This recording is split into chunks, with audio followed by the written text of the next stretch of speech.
lose. I'll work all night if it's what I gotta do. Who needs sleep when the caffeine's brewed? I don't fatigue, I just have to move. I don't work with others, they just slow me down. Hello and welcome to the Marko Yamashita Show. I am your host, Marko Yamashita. Thank you so much for your patience. As I have been working through some PC issues, which has severely limited my streaming time online, but I am hopeful that everything will have resolved itself here. I worked with some technicians from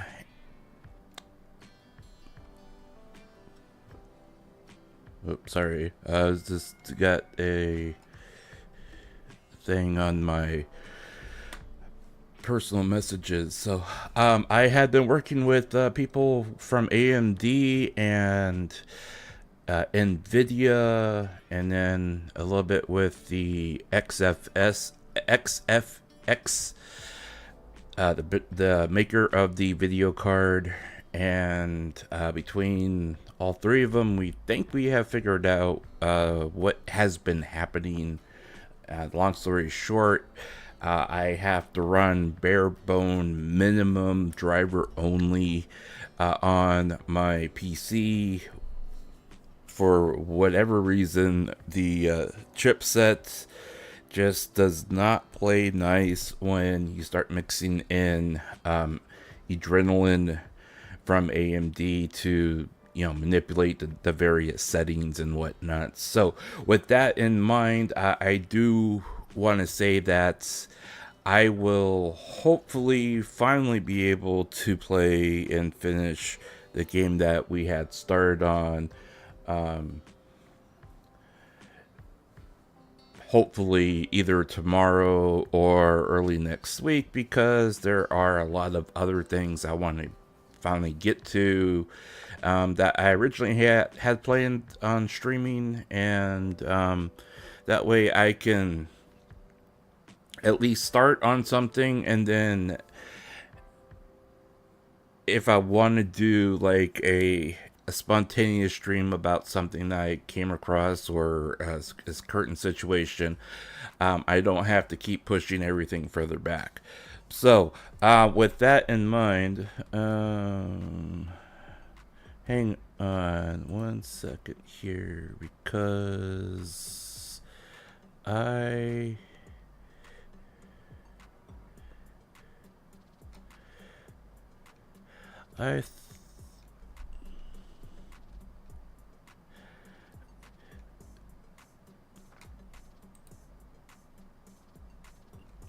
okay, hang on one second here. I just need to do a little transition here to that. Okay, there we go. All right. I recently redid all of my various sources and whatnot, and I picked the wrong settings for them. But yeah, so full disclosure, of course, I'm not giving you financial advice. I'm not here to give out financial advice. I'm not telling you who or what or when or how to invest your own money. We'll get that out of the way right now so we can just go ahead and move on. And my cat is complaining. Hang on. Okay, if he keeps doing that, I'll just have to shut the door. So okay, so let's move on from that. We'll move on to why we are here. Turn that off, and we'll turn that on. Okay, so first I want to start off by giving everyone an idea of what I am looking at. That way, when I start talking about various things, you might have a better understanding of what I'm referring to.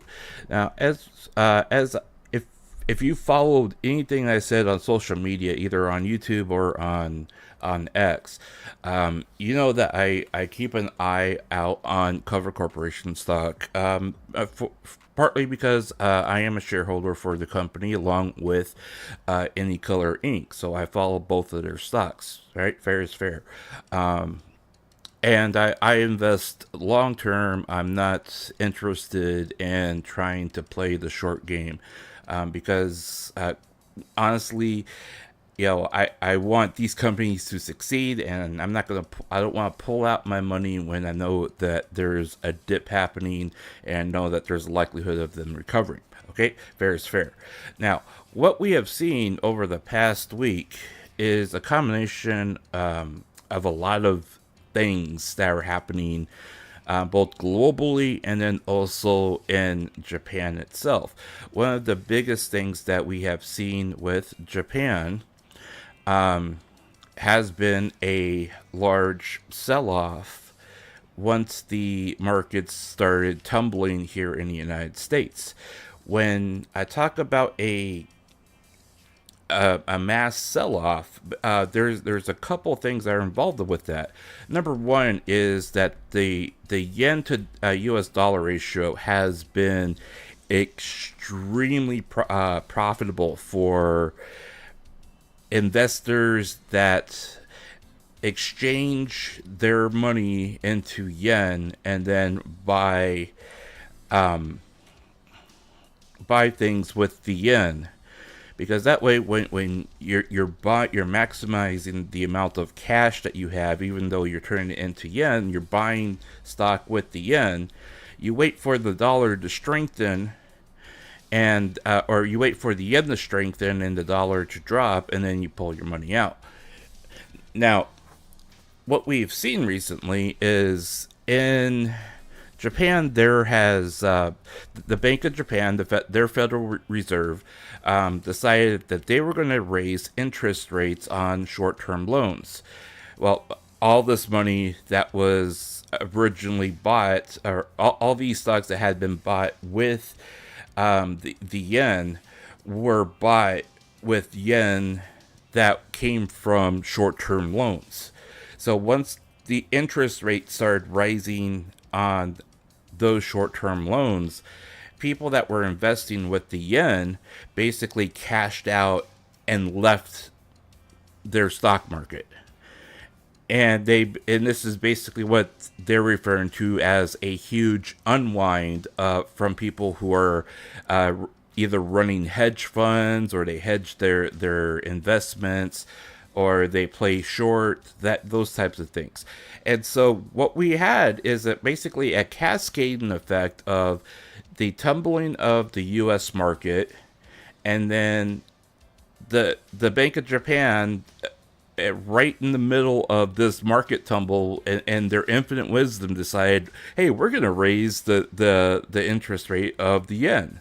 So you combine the tumbling of the U.S. market with the raising of the interest rate of the yen, and then you culminate that with basically a mass exodus of people that had been invested in the Japanese market or had been buying stocks with the yen itself. You have this, it basically left a vacuum there, and there was nothing to hold up their market.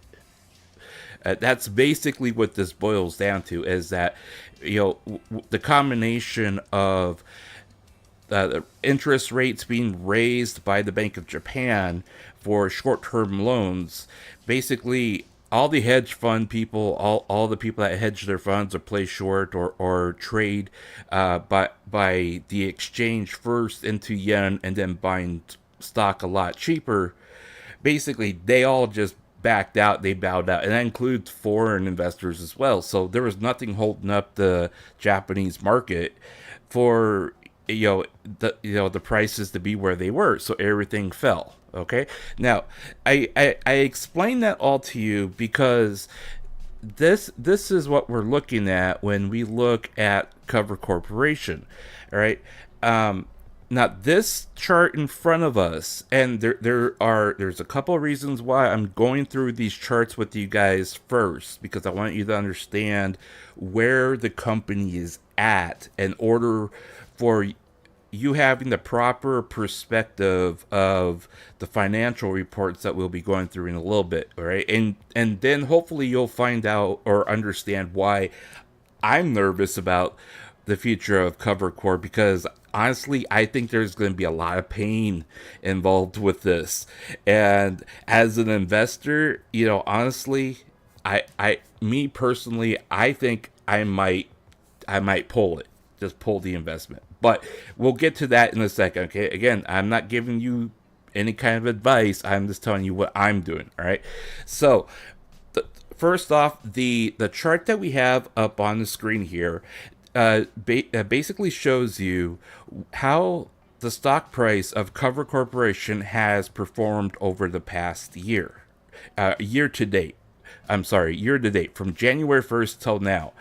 And as you can see on this chart here, the stock has slowly but surely been heading downward.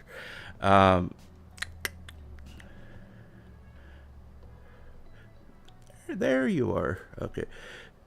I need to shrink this a little bit. So if we look at the chart here, and you look at where the stock is as of Friday, Cover Corp has lost 44% of its stock value since January. Okay, that is not so insignificant amount. If you look at since their stock went public, they're only about roughly, and this is with the quick math type thing, they're only about like 200 to 300 yen from the price that their stock was worth when they went public, back in April or March of 2024. Okay, so that basically means that from the time that they went as a public company, they have lost somewhere along the lines of well over 1,500 to 1,600 yen per stock per share. And that basically means that they've lost, they're in danger of losing half of their stock value, right? And a lot of people are asking, well, why is this happening? What's going on? Why is I mean, they're making fistful of money. Why is this happening? Well, what you gotta understand about with trading stock and everything like that is that you have the investor sentiment where they feel a stock might be worth a certain price, or that they feel that a stock is either overpriced or underpriced, and that affects the amount of for lack of a better word, the amount of pressure there is on the market for that price to be justified. And I'm showing you some of the indicators I use when I'm looking at stocks and I'm trading other companies besides Cover Corp and Any Color. And these indicators down here all show that there had been a big void there that just could not support the current price rate of what the company was currently at. And this big dip started with when the dip happened in the NASDAQ and on the US side, and it culminated in people basically pulling money out of Cover Corp.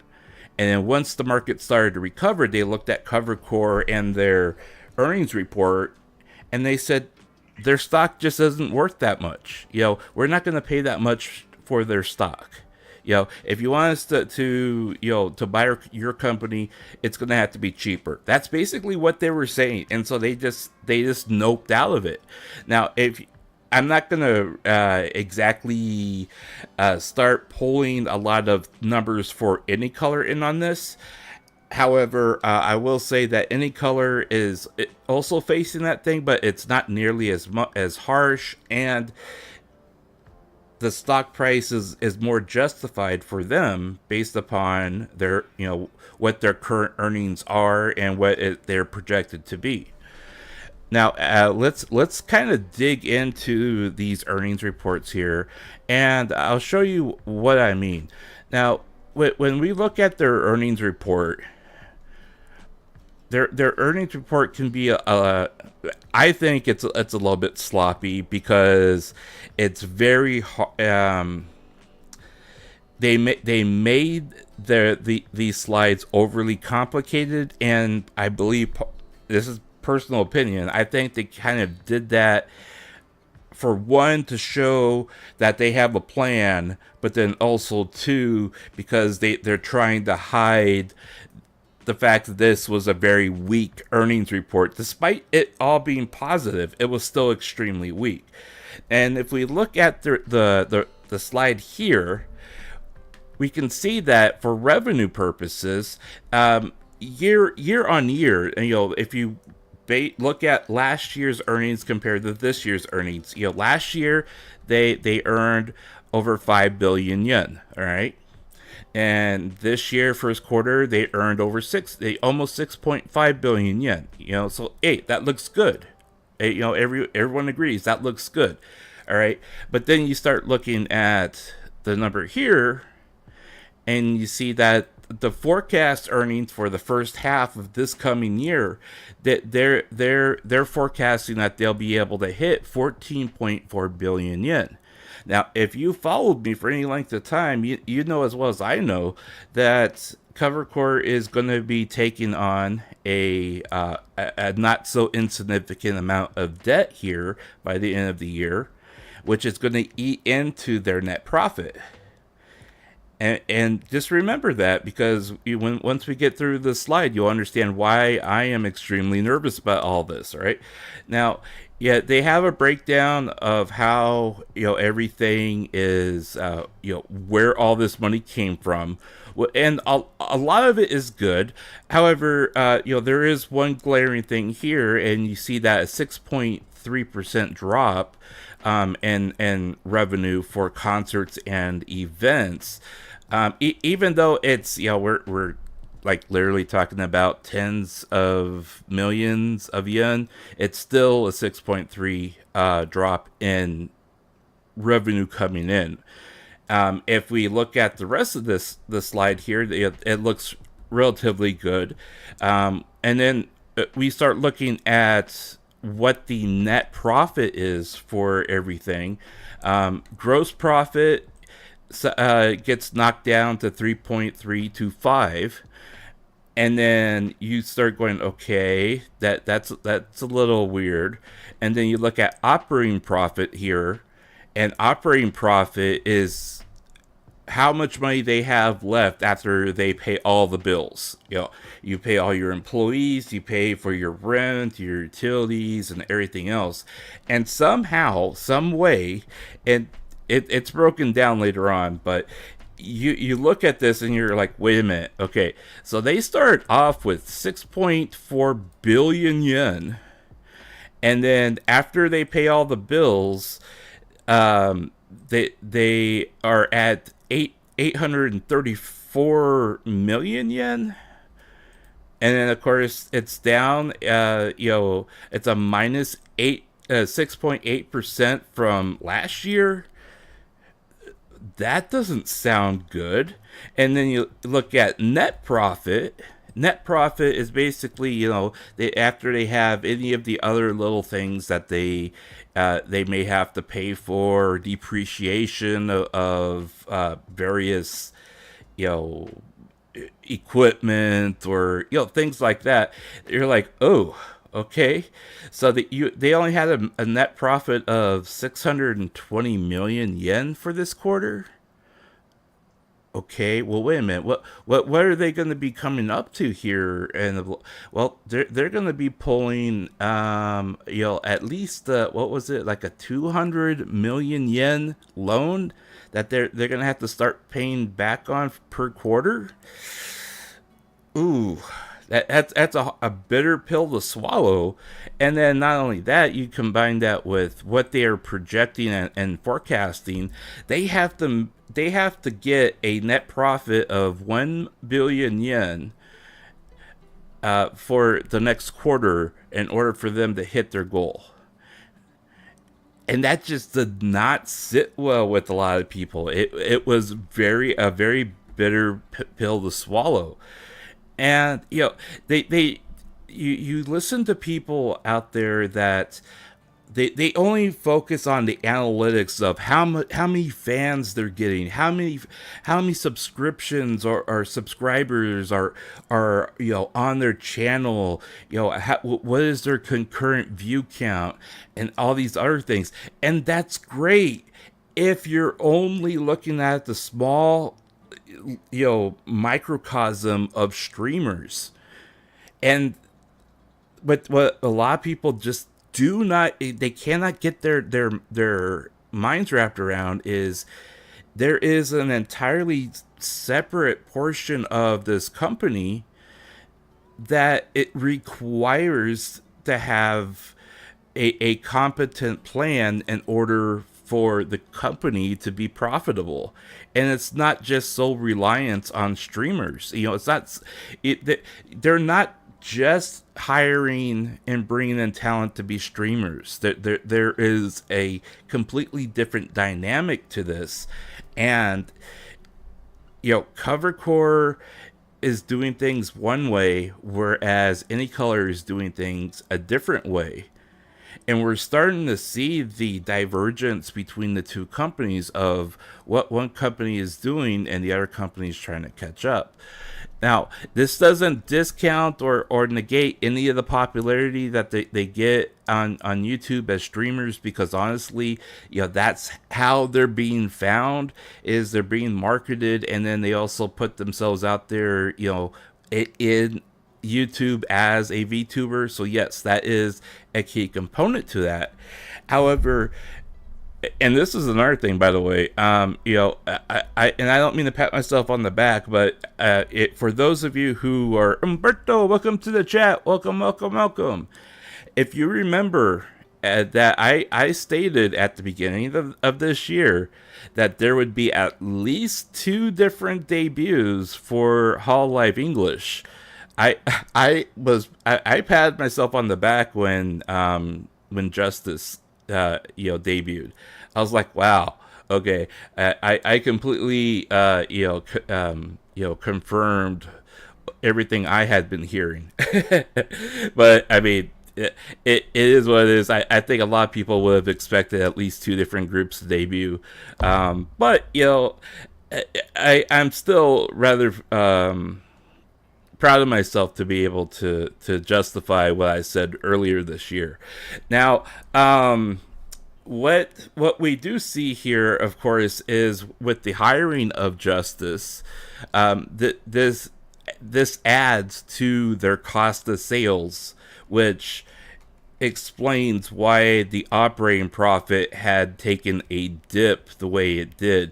Now, the hiring of Justice does not completely account for the negative impact of operating profit. However, it does contribute to that, because cost of sales, which calculates, a part of that calculation is what the VTubers make on a monthly basis, is part of what operating profit is. And basically that's one of the components that you subtract out of revenue so you can get the operating profit number. So again, there is a lot of good here, even though it may not be necessarily be what we are looking for as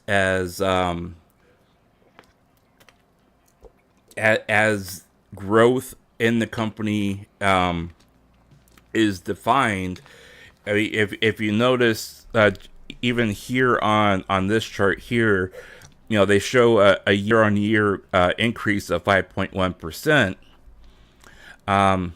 which is a definite increase from that year before, where it was 53%. However, you're starting to see these numbers starting to coalesce and turn flatter across the line here, which is a worrying sign for a lot of people, because it starts making people ask the question: are they hiring too much talent, and they're not able to compensate the hiring of that talent with revenue? And that, I know that's a lot of concern, especially with what they're trying to achieve here over the next 4 months. And again, Hollow Earth is supposed to launch by the end of this year. So, if they push out that date till December, which I am going to assume that they might, well, and I'll get on that subject another time, because I've actually been putting together a video specifically about Hollow Earth, but that is a concern. That is a huge concern. Now, if we look at the historical revenue trends that for Hololive themselves, we begin to see that at the very bottom here, that you have content and revenue. Basically what they do on YouTube, and not to a certain extent on other platforms as well. We begin to start seeing that there is it's starting to become rather flat down here in this area here. There's actually a small decrease, at least according to this chart, with streaming revenue here. If you look at the next line here, concert and event revenue is dramatically smaller than in prior months. And of course, you have the HoloFest here in the fourth quarter, which, of course, you're going to compare those, and they're not going to be anywhere near each other. But then if you look at Q1 of 2024, the bar is almost the same, but perhaps maybe a little bit smaller year on year. And despite that they have an increase here of merchandise revenue, and again, remember what I've said for the last year and a half now, it's all going to be about merch. They're going to push the merch to the moon and back. That plays a significant role in their revenue coming in. Now, all the other things that are happening with, like, licensing, using their IP to generate revenue, we can look at the numbers in better detail, I think, in another slide. However, there's a drastic difference between what they're doing and what Anycolor is doing. And I think if we use Anycolor as a comparison with what they're doing, we could maybe gain a little bit perspective of where they're lacking and where they would likely focus their attention on to try to bring things up.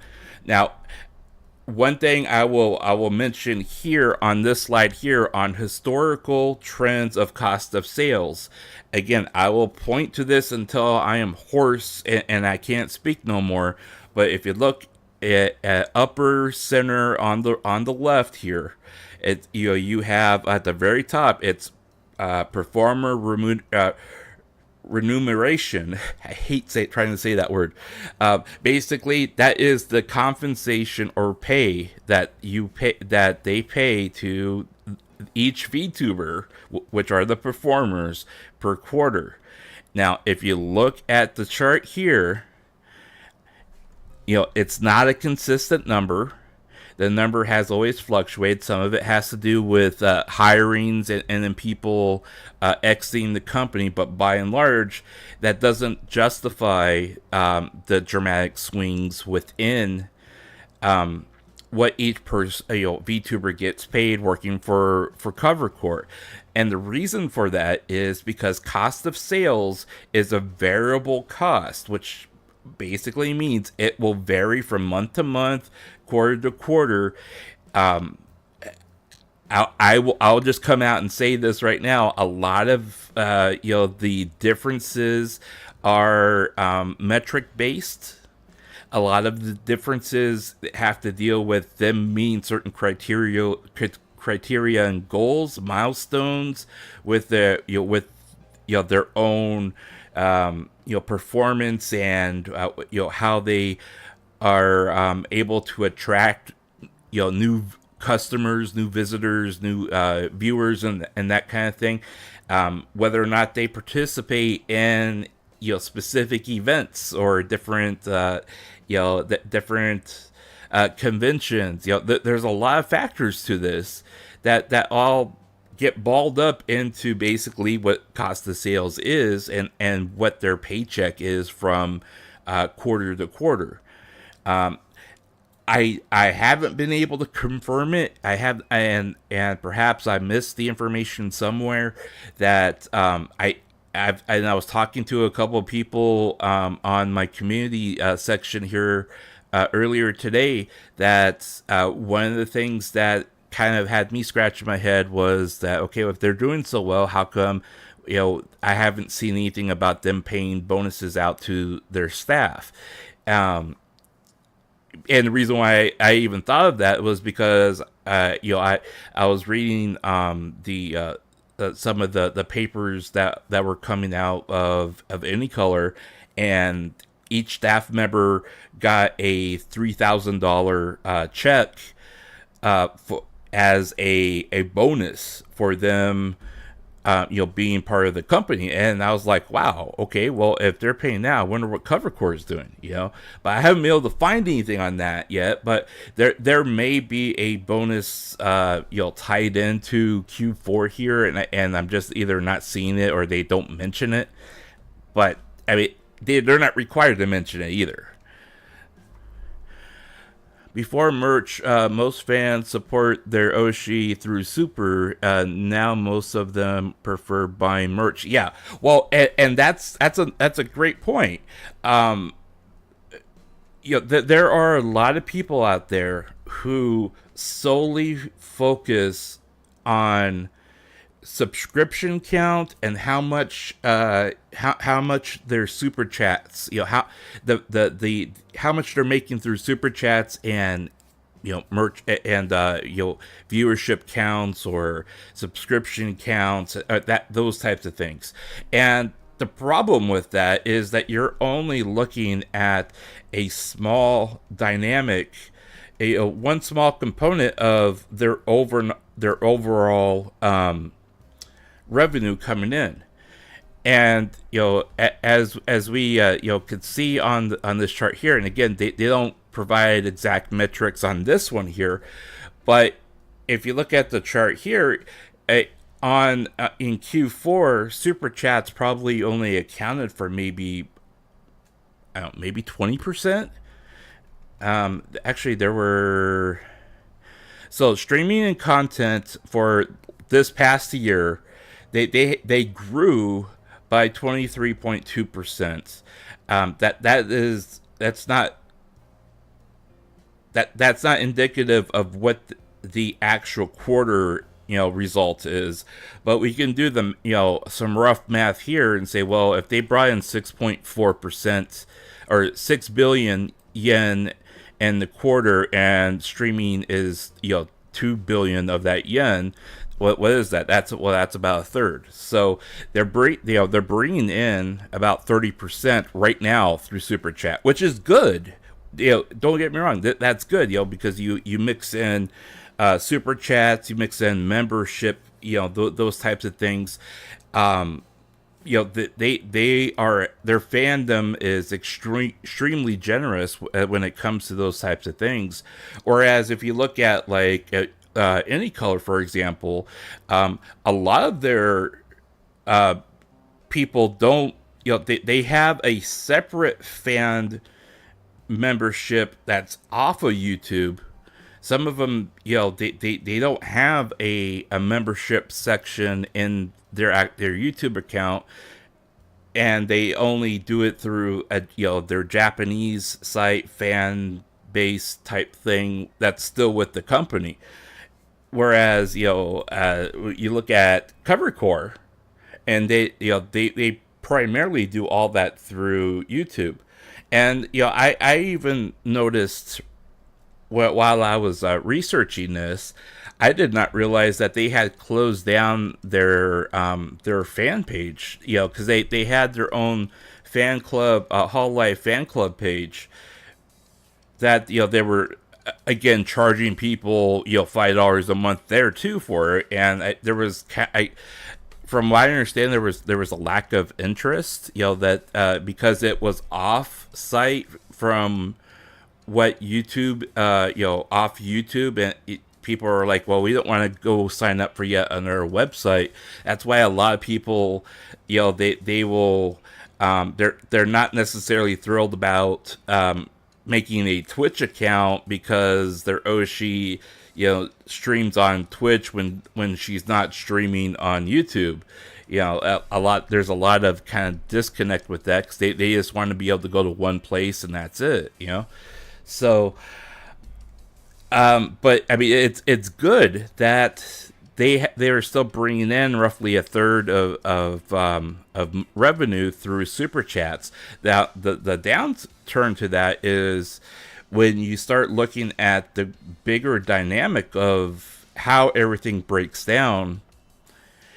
You start looking at, okay, well, once you either maximize the amount of money that you bring in through super chats, and adding another VTuber does not equal more profit or revenue coming in because they've already stretched that area thin. Where else is that money going to come from?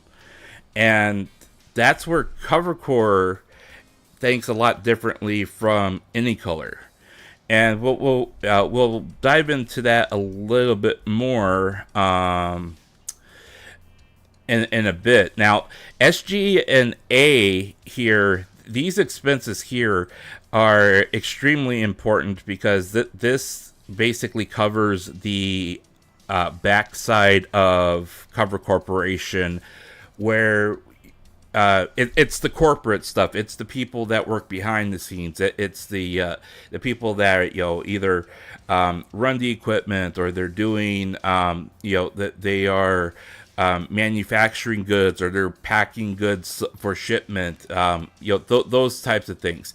And when we look at SG&A here, one of the important things that I've immediately noticed is that they had been moving everything in-house as far as merchandise goes, and that was an extremely huge cost that they were having to absorb Q4. And Q4 compared to this last quarter here, they were able to drop office and or rather warehouse SG&A expenses almost in half, which is great. That basically tells you that, okay, they have all that settled, and everything appears to be running at an optimal level. Now the downside to that is that personnel expenses is still up there, but that personnel expenses includes the salary of people other than the performers that are within cost of sales. That has been relatively flat across the board, which isn't bad because that means that they've been able to retain the amount of staff that they have. However, it's not good either, because if you start looking at that number and they're not able to bring down those costs anymore, that means that they would either have to find some way to increase revenue in a different place if they can't bring internal costs down. and that's something that they've continued to work on. It's not something that scares off people, but it is something that you tend to look at. Now, let's see here. Oh, so before I go on with this, I do want to talk about this extremely briefly. Pay P, welcome to the chat. Glands, welcome to the chat. Thank you for dropping in. Thank you. Infrastructure, infrastructure costs, but they posted an SG&A cost. Okay, so let's go back here.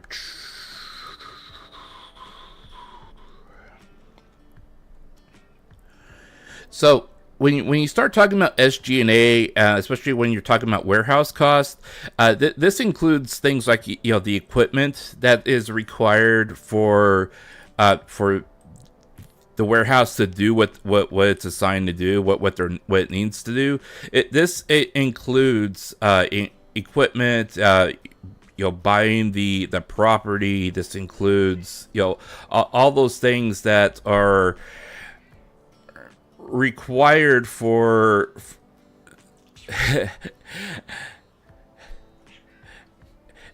sorry, my cat keeps jumping up on my lap.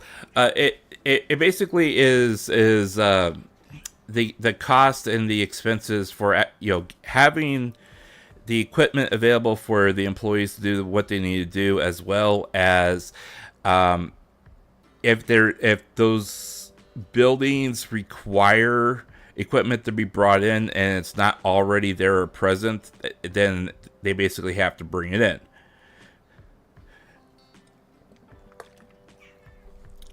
That's why they stay up here on the slide that that it's expansion for content production capabilities, that highly qualified personnel and the profit generating segments, which is under personnel expenses. It's those types of things. So it's important to note that they had been bringing everything in house. They had, instead of hiring a third party to make their stuff, box their stuff, ship their stuff, they brought all that in house. They bought they bought warehouse space for themselves and all those other things, so they could do it by themselves to decrease the amount of cost that was there, the overhead of contracting it out to a different company. Now, I want to go back over here to, and this is one of my dashboards for the company here, and I just want to touch briefly on a few things. First off, on this website, they basically have what kind of like a health report of the company, indicators whether or not it's good or bad for that the company is running things at the level that they're running. And then there's also a financial health section here that takes a peek at what has been reported and what could be improved or what is currently bringing things down. And as we look at the quick dashboard here, we see that they hold more cash than debt on their balance sheet, which right now they are not holding.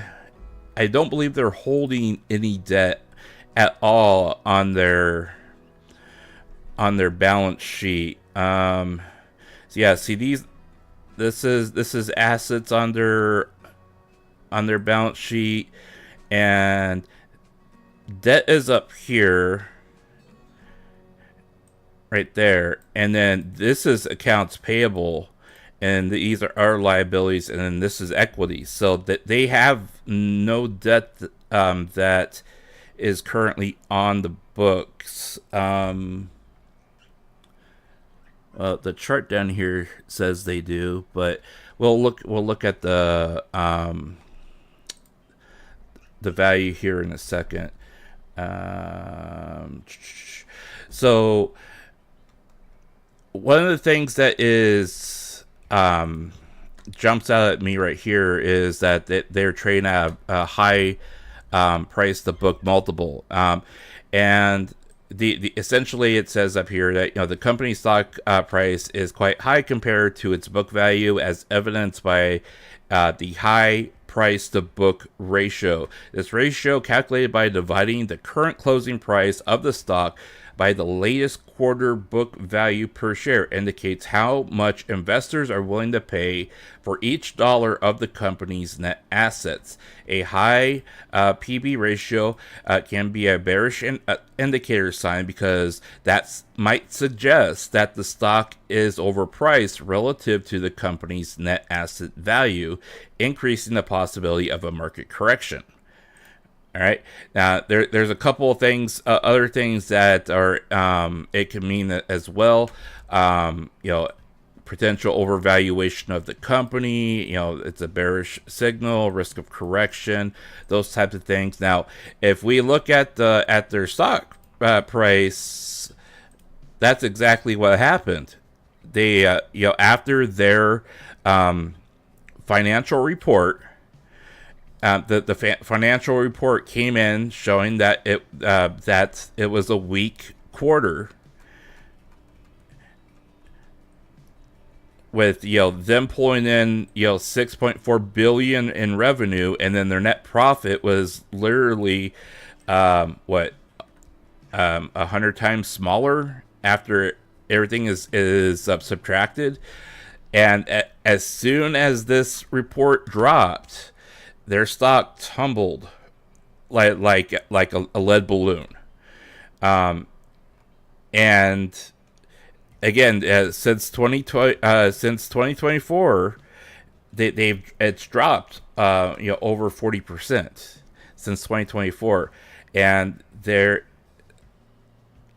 it's not a good sign. It's understandable because it's a weak quarter, but it's also not a good sign that the numbers on the books reflect that. Because if they're trading at that high of a book book to earnings ratio, people are going to look at that and say, well, they're overpriced. That there's no way I'm going to pay that much for a company if that's what they're going to bring in on their quote-unquote off months. Now, if you look at the dashboard here as well, you see that the fair value, what this website refers to as fair value, that they do a couple of different tests with the numbers behind the scenes, and they have this formula, and they come up with what they refer to as a fair value. They think that the fair value for the company is $22.39. Now, that is not too far off from what their let me get this other screwed up here. That's not too far off from what the people that are anticipating the price to be at, with the different analysts. The analyst sentiment here is basically the average of analysts that have this company on their radar, what they think that the book value should be based upon the metrics. They think that the company could reach around 3,200, which right now looks like a pipe dream, right? However, if you look at their 52-week range as a whole, they were able to reach 33.25 within the last year. So it's extremely possible, but it's becoming more highly unlikely. And if we look at the 52-week range, the company is literally like 106 yen away from hitting their 52-week range low. And then any lower than that, and you start scraping against what their IPO price was when the company went public. Now, people also take a look at this and they look and see, okay, well, we have shares outstanding here, so that must mean that there's 52 million or 62 million shares that are outstanding out there that people haven't bought. But they're misreading what this actually means. Shares outstanding are shares that have been sold to other people that are out there in the wild that are being held by other people for your company. They're not in your bank. They're not sitting there, in your possession. They're outstanding because people have bought them. They're out there that people have invested in. Now we'll get to the securities report here a little bit later, but because I know somebody had asked me, well, who owns what and how much does each person own of Cover Corp, and we'll get to that in a little bit. But the 62 million that is being reflected here is part of the sign of how many shares have been issued by Cover Corp and then have been sold to other people, or they're in the possession of other people. But again, when we start looking at some of the other worrying signs here, cash flow is a significant problem right now for Any Color.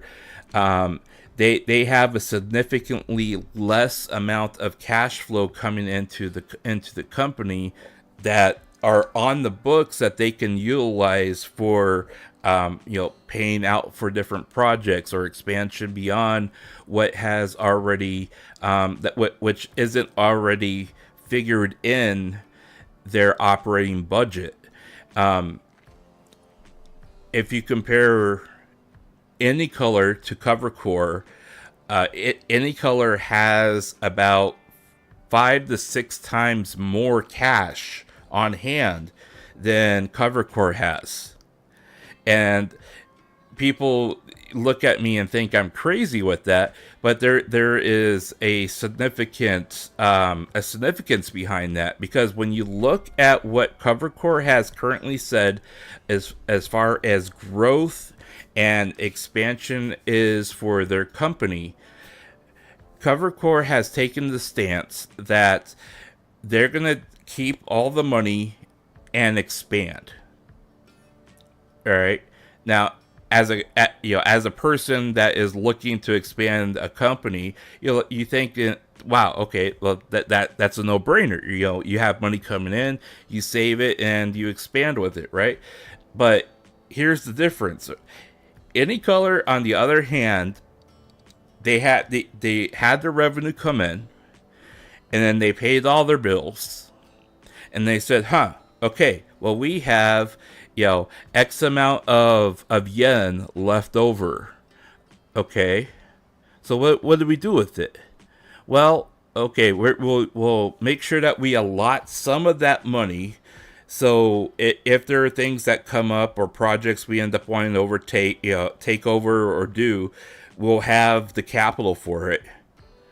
But let's take a portion of that and give it back to the shareholders who are putting their money into our company, so our company can be successful. Now, there's a bunch of different ways they can do that. They can pay out a dividend, which neither one of these companies do. Or they can offer a buyback. They can say, okay, well, you know what? If you want to sell your stock, we'll buy it at this set price. And a lot of people who invested in the company when the price was cheaper, they go, hey, okay, so I can, they're offering money. So, I'll trade my stock back to them, take that profit. And then, when the price drops, I could just buy the company back, the shares back at a lower price. And then, I'll still have that money in my pocket. Right? So, and the reason why Any Color does this as opposed to Cover Corp, all right, is because that is the thought process of how they're doing things. That they do it differently. But if you look at the two companies, one of them, you're like, well, Anycolor is drastically more expensive than CoverCore, so why would anyone want to buy that company when you can just buy the cheaper one? Well, there's no incentive for a potential investor to buy CoverCore because they're purely taking money as from investors, and they're expanding the business. And then the only thing you can do is hope that the company is profitable enough to be able to increase their stock value. That's the only way you can do it, unless you start buying options. I don't even want to start talking about that because that hurts my brain. But that's basically what we're looking at here. And I'll say this kind of as a side note. The people ask, well, why don't you pay a dividend for Anycolor and CoverCore? All right, now CoverCore, when they did their stockholder Q&A, and they did their presentation to stockholders that during their earnings call, they basically said that at the moment, the reason why we don't offer a dividend is because we want to take the money that is currently on hand and reinvest it into the company and into the projects that we are currently trying to do. All right. So they're basically saying, you gotta trust us with your money a little bit more. And then once, we finished all this growth and stuff like that, our company should be worth a lot of money. So you have to, play the long game and either, give us your money and then you hope for a return later on down the line, or you just don't invest in us. Whereas Anycolor basically says, okay, you know what? We got this money coming in. We got money on hand. We want to give back to our investors. So let's do the buyback, which is extremely popular in Japan, by the way, instead of the dividend, because when you look at the balance sheet, their CEO owns about 45% of the company, stock-wise. So if you do a dividend, he gets 45% of all the dividends paid out. And he said, I don't want that. They literally said, we don't want this. Okay, we do not want to take any money off of the dividends that we may pay out, because we're trying to give back to our investors. Let's do the stock buyback. That way, that is the easiest way a transaction can happen between our investors and our pocketbook. And if you want to sell us the stock back, you can sell it back to us. And then, once the stock price goes down, you can buy the company back and still have your profit in your pocket. That's basically what it amounts to. All right, so again, two different philosophies. Correct. Anycolor want to give back to investors by using buyback. I think they just burn the treasury stock too. Now, as going a little bit off topic here, but it's still within what we're talking about right now. They did cancel all those stock. All right, the stock that they did buy back, they did cancel. All right, now there is an and to that whole situation. Okay, because here's the thing: when they did their stock split in 2023, they did a 2-for-1 stock split. All right, so they for every stock that people had or that was out there or that could have been purchased, they split in half. All right.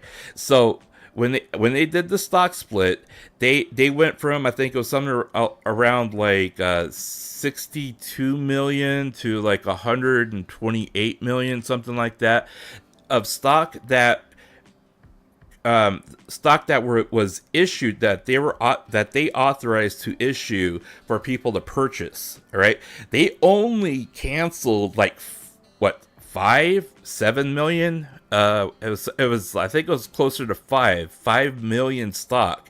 So they only canceled 5 million out of 128 million stock that are available for purchase. Now, when you look at it from the scale that what we're talking about, they burned like what, way less than like a fifth, maybe like a third or 2% of all available stock that is out there for people to purchase. So people, they look at that and they say, hey, why are they canceling stock? But when you look at it from the microcosm of that's like 5 million stock or 5 million stock out of a pool of 125 million.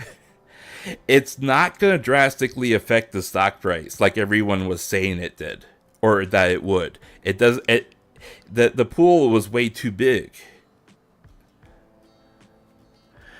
Yeah, it's way lower than what people realize, and it didn't have a significant impact on the price to book ratio or any of the earnings per share ratio. It didn't have a dramatic effect on any of those. In fact, it probably drove a lot of things in the wrong direction, because you add to the fact that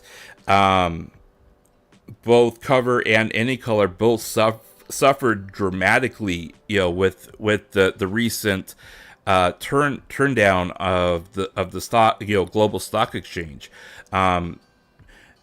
People tend to pull money out of sicklier stocks, stocks that are majorly influenced by the stock market, and they tend to put them into securities that are more stable and reliable, like utilities, depending on whether or not the residential sector is healthy or not in their country. They'll put it into real estate. They'll put it into power companies. They'll put it into water companies. They'll put it into municipal bonds. They'll put it into things that have a low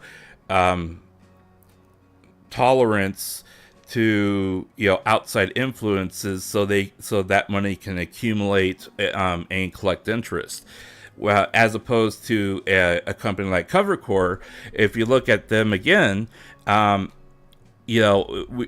had a let me scroll back down here. Revenue per VTuber. Yeah. Well, so we'll look. I mean, just this chart in itself, basically shows that what they bring in per VTuber, majorly changes from month to month depending on how many are on the cast list, how many of what each one of them is pulling in, what they're doing, whether or not they're doing a concert or not. There's all these different variables that affect cost and then affect revenue. And it's not a steady revenue stream, so you're basically asking yourself, okay, well, how do I know that this company is going to be stable enough to not have a bad quarter? And people would rather put that money into utilities during a turn down or downturn rather than putting it into a company like a VTuber company, because everyone needs utilities. Everyone needs power or water, or the trash collected, things like that. People don't, some people need VTubers, on a daily basis, but, it's not essential. It's not like a staple, Let's see. Did he discuss the internet rate hike? No, I have not. I had not gotten that far yet. it wasn't on my list because didn't have a chance to read into it. If you want to do like a quick summary of what it's about, we can definitely talk about it while we're going through this. But yeah, go ahead, and if you want to just kind of give me a little bit of a rundown of it.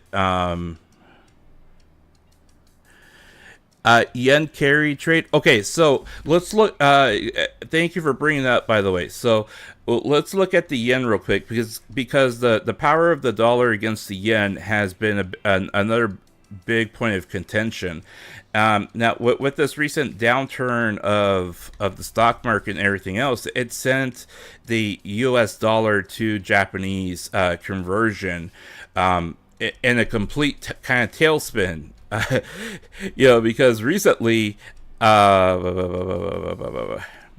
we look at the last 3 months, we were the U.S. dollar was pushing 161. If you look at you go back even like a year here, there was a dip here when they did their last rate hike, right?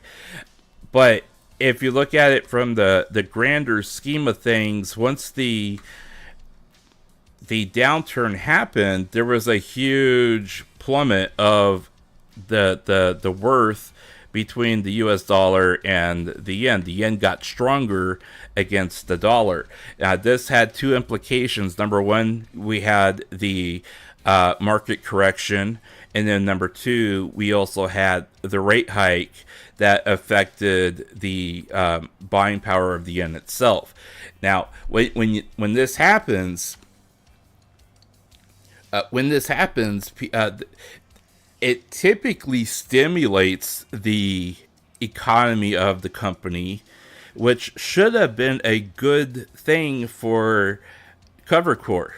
All right, but because they did the rate hike right in the middle of a market correction, it had the exact opposite effect on CoverCore's valuation, and we can see it's let's see where. And we can see it on the chart here that within the last 7 days, I mean they basically like went into a tailspin, then they recovered, right? There was a little bit of a recovery period, and then we had the second market correction, the second wave of it, and then they started to recover.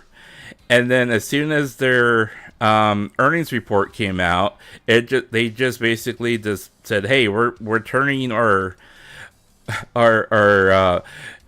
chart into a slip and slide with a giant roller coaster dip here. Just kind of slide down there and off we go." And also, thanks for mentioning it as well, the Cool 2T. There was a not so insignificant drop in CoverCore stock when Aqua announced that she would be leaving CoverCore and Hololive. That had also seemed to had impacted negatively the market sentiment of the company, and it was one of those divergent moments between Anycolor and CoverCore, because if you look at their stocks right next to each other, they're correlating stock. Right, that's what they're called. Their stock correlates with each other because one, they're in the same market. Two, they go after the same type of customers, and three, one tends to have a little bit of an influence on the other one, but not so dramatically that it's detrimental towards each other. But they correlate. They ride the same peaks and valleys here, and as you can see here, especially with the downturn in the market, it's almost eerie just how close their stocks trend together. But I always have a saying: where one goes, so does the other. You'll always hear me say that. As one goes, so does the other.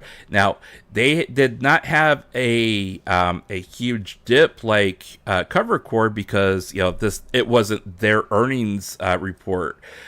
However, there was still a slight decline in their stock price. But this was also due to the continued sell-off of both the Japanese yen, because of investors dumping all their short-term loans with the rate hike on them, and then also with them pulling out of the Japanese market back into their own local markets. Let's see here.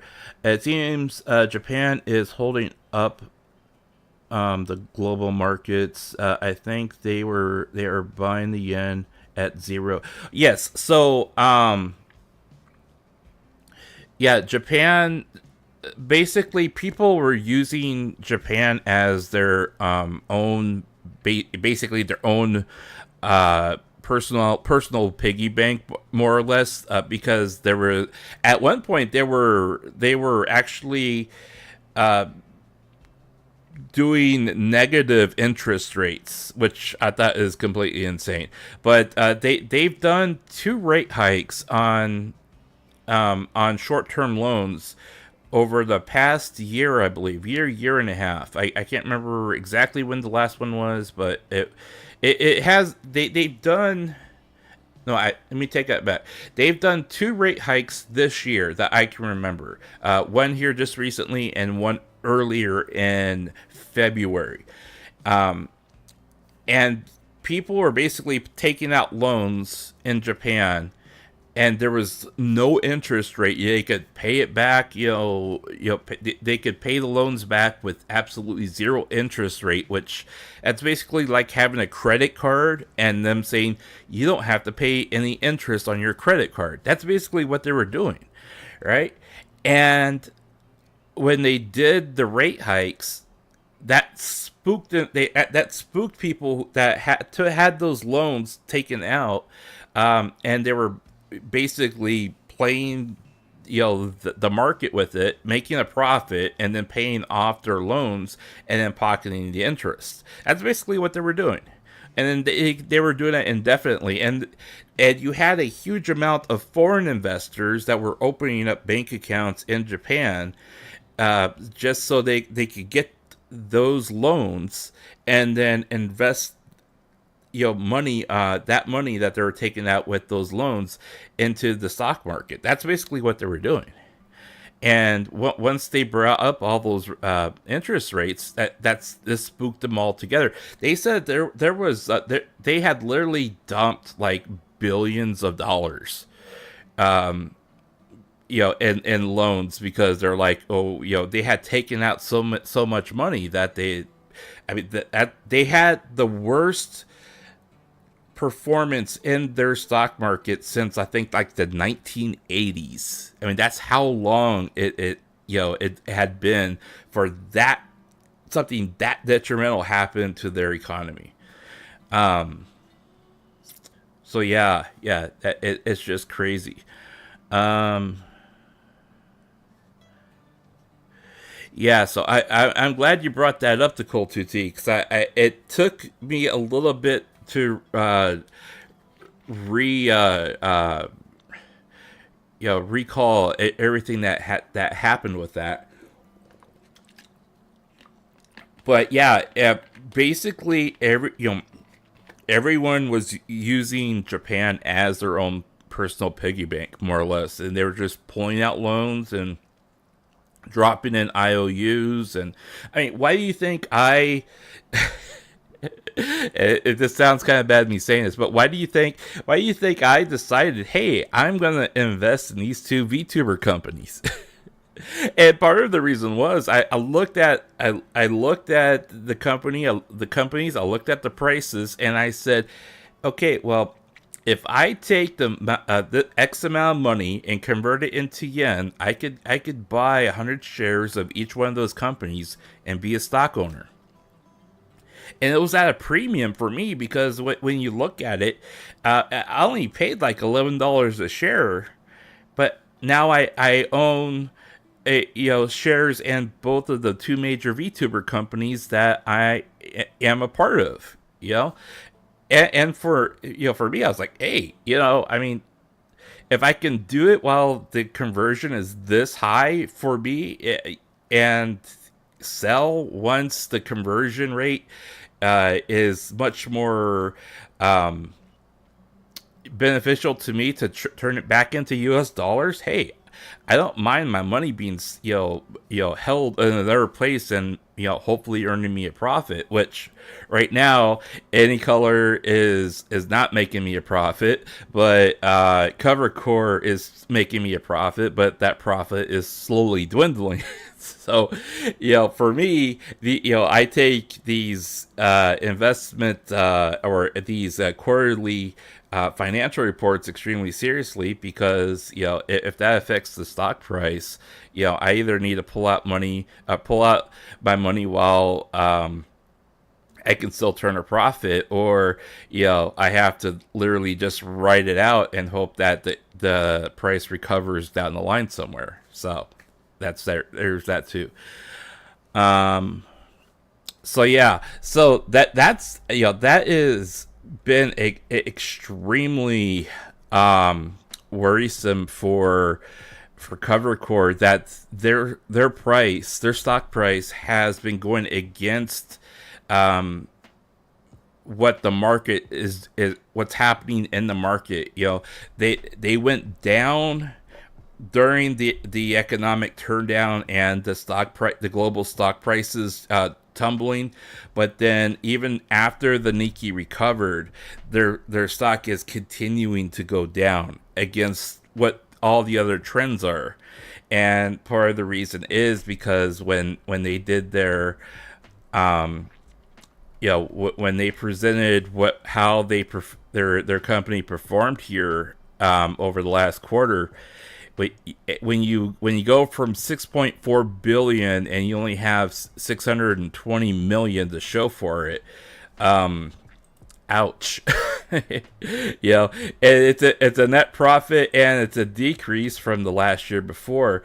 And honestly, I would not have put these numbers on here. And this may be more personal to me, but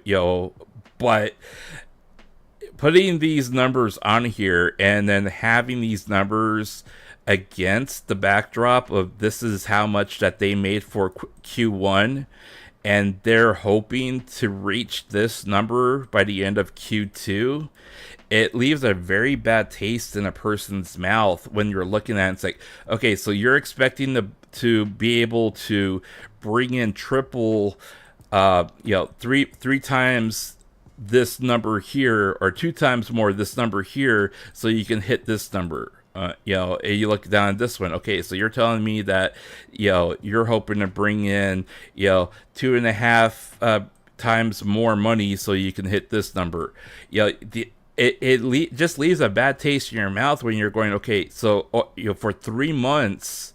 For 3 months for this quarter, you're only able to hit 44% of your goal.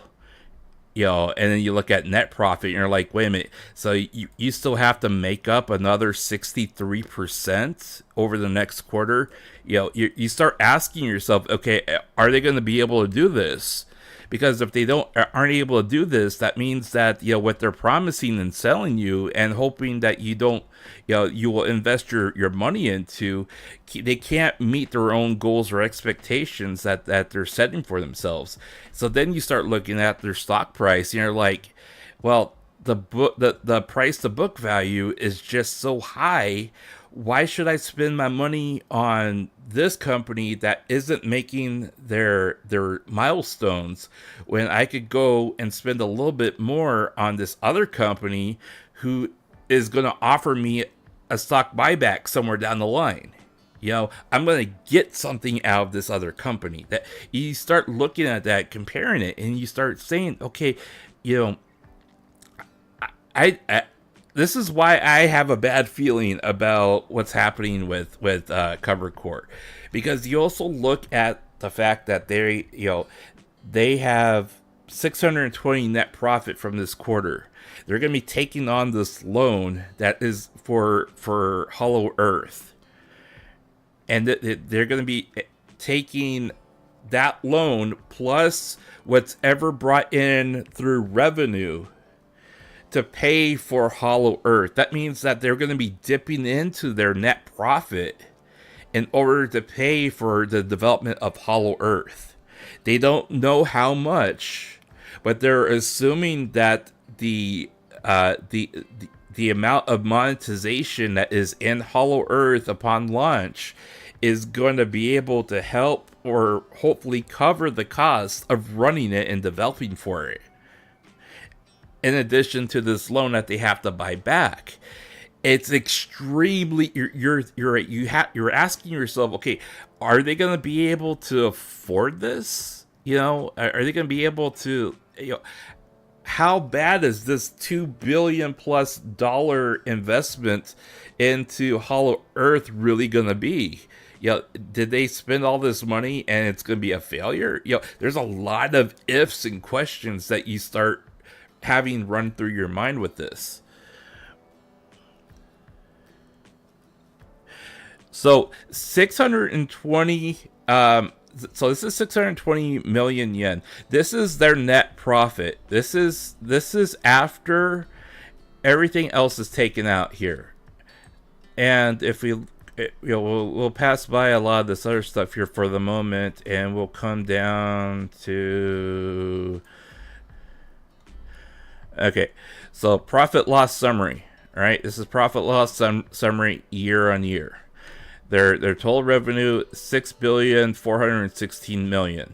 All right, 25% growth year on year.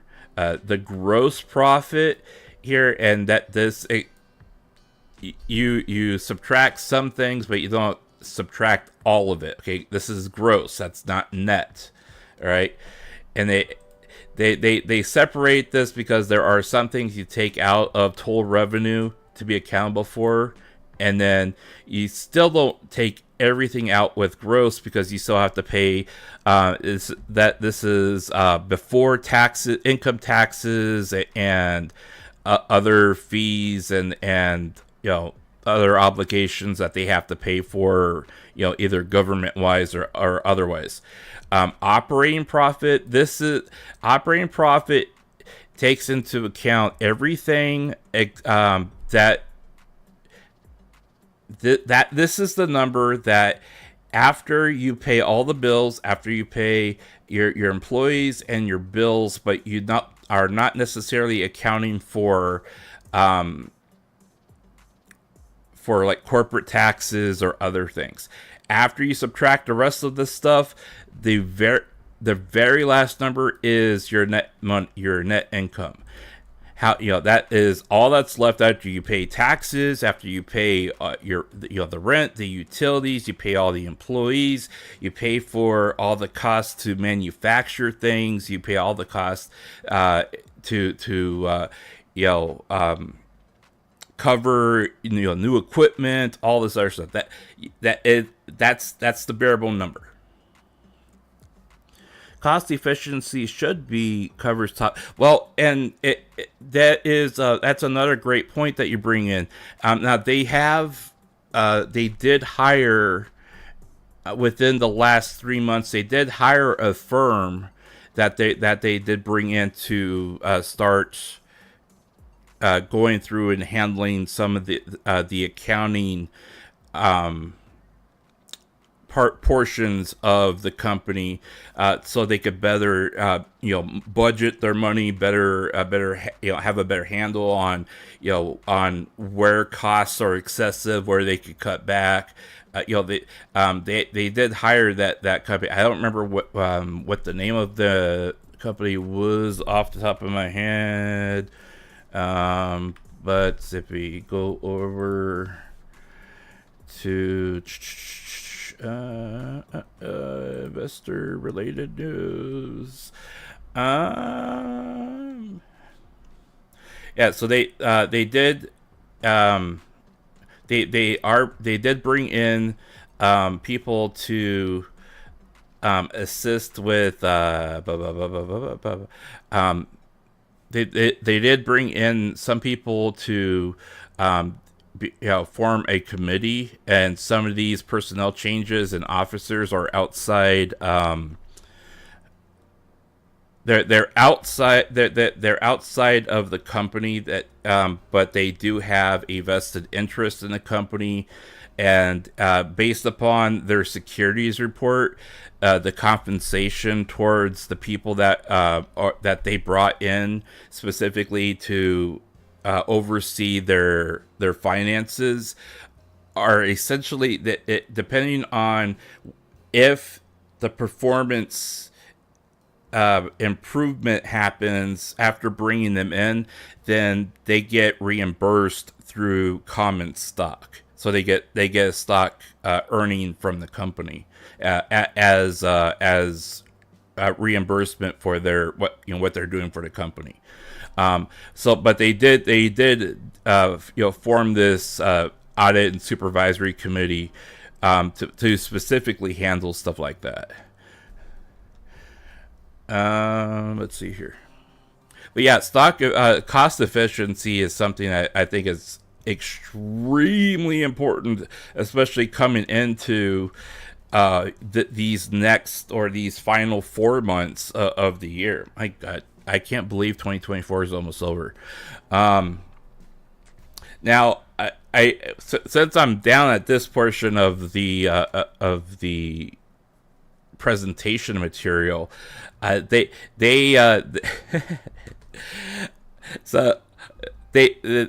last quarter, at the end of last quarter, they only had 51 people working on the entire metaverse project of Hololive, of Hollow Earth. That includes the website and the online manga, and it includes Hollow Earth and all that stuff, right? They only had 51 people working on this for the last roughly year and a half now.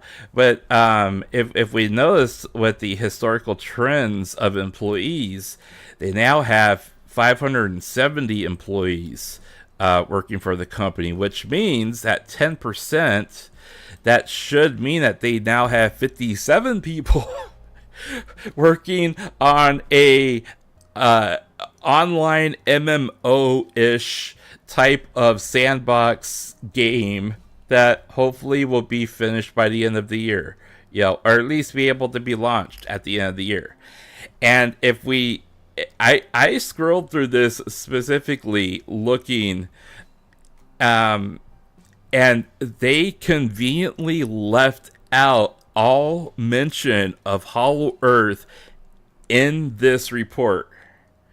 There is, I could not find one single mention of Hollow Earth in this report, and that scares the hell out of me because they had budgeted 2 billion yen to build this thing, right?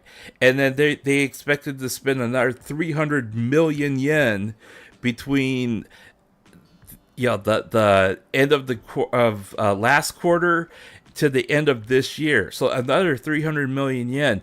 And there is absolutely not one single mention of that project in this report. That scares the hell out of me because it's like, okay, so you're telling me that you're not confident enough in bringing this product to your audience, and you've only sprinkled in a couple people playing it here and a couple people playing it there, but then it's literally like just the confines of one single component of it, and they're at 0.8 version 0.8 of this game thing, that they're going to be asking real money to the people to spend real money in this game. What, why did you exclude it from the report? There's absolutely nothing in here. Should those people slash Hollow Earth to make that? Well, they've already spent 2 billion yen on it. I mean, they're already vested. They've spent like a year and a half of development into this thing. You would literally have to say, okay, we're gonna have to explain to our shareholders why we are canceling a 2 billion yen project, and we spent all this money and have nothing to show for it for a final product. That would be worse. They basically have to finish it now. Looked like a worse version of well, in a lot of senses, I agree with you with that. Okay, and you guys weren't here at the very beginning when I mentioned this, but I've actually been putting together a video talking and discussing about my take and my view of how the current state of Hollow Earth, and what impressed me and what really concerns me, right? And one of the things that I mentioned is the flakiness of how a lot of the crafting components are in Hollow Earth, the sandbox part. But what really irks me is that you basically can't run in the game. When you're in the city portion, like, you can only go at one speed, and that speed is like, it literally takes you like 5 to 6 minutes just to walk from one entry point to the end of the other entry point. I mean, it takes you forever, right? And I literally could not find a setting that would run at 60 frames per second. It would run at 60 at times if people weren't around me, and my character was at a standstill. But as soon as I started moving, like, it would immediately drop to 40, to 30. If I got to a crowded area, it dropped to 10 to 15 frames a second. Even setting it at a locked 30 frames per second, I had to turn everything completely down just to get it to work at 30 frames a second. And it wasn't even consistent. It would still drop below 20 as soon as I was around other people. And it's like, all right. But I have a lot of other thoughts about Hollow Earth as well. And honestly, I as an investor, I see why they're monetizing the hell out of it. But as a fan, I look at it and I'm like, okay, if I add up buying myself a new hat, new glasses, new shirt, new top, new bottoms, and new shoes, I'm literally spending $25 to $30 on an outfit that I can only wear when I'm in game. And right now it's a game that I'm not going to spend a lot of time in because it's not complete, or it's not, they don't give me a reason to stay in the game so I can enjoy the digital content I bought. Well, we can't say for sure because Cover hides their subsidiaries, like how Indie and so that is very true. Now, one of the things I did notice, and again, this is going a little bit off topic, but it's still extremely relevant, that some of the minor shareholders of Cover Corporation also happen to be either existing board members, or they have invested stake in other companies. I don't remember which board member it was, but one of the board members in Cover Corp has a decent amount of stake in another company, which happens to be a company that specializes in kind of like that whole VR immersive experience, digital content type thing. That is a specific Japanese. It's a Japanese company that runs a company that deals with immersive experiences and in the virtual space, not necessarily like VR, but it's it's an immersive type of experience. It's kind of like if you were to log into a digital city type thing. They handle a lot of that stuff. So my initial thought with the whole thing was, okay, perhaps because he is also a sitting board member with that company, that they would be able to cross over and have people helping out Cover at the same time, because there's a thing that they do in the corporate world that basically says, okay, if we can collaborate with each other, we'll buy stocks in each other's company, and then we since we'll have that kind of stake in each other's company, it'll be held there in confidence that those stocks will exist with each other's company, so somebody else can't swoop in and become a majority shareholder of either one of our companies, because we hold each other's stocks. So at most, they can only be a minor shareholder. That way, they don't lose control over their company by having a big investor coming in and then just buying up all the shares like Elon Musk did. There is something to be said about that, because when we look at the security report for Cover Corporation, and what page was that on?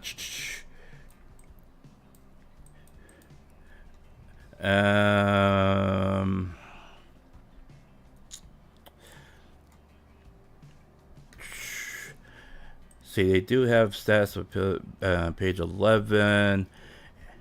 Status of shares 34. Okay, so first we'll look at page 11. 11. Okay, so page 11 here basically says that they don't have an applicable. This basically means that they don't have a. They don't have to report certain since they aren't technically affiliates, but it's a collaborative effort. They don't have to report that. And if we go to page 34. Okay, so basically, like we were talking about earlier with Cover Corporation, I think it was this one. With Cover Corporation, as of the report. Okay, so like we were talking about before, shares outstanding means shares that have been purchased or authorized and purchased by people who are investing in Cover Corporation. All right. So when you're talking about shares that are outstanding, that's shares outstanding. Now, when you look at shares authorized are shares that that can be bought but aren't necessarily purchased or not purchased. But this is basically the total amount of shares that can be bought on the market. Okay, and as we look down here in the second spot, that's how much have currently been bought out of this total. So that basically means that there is roughly about like 180,000 shares that can be bought. But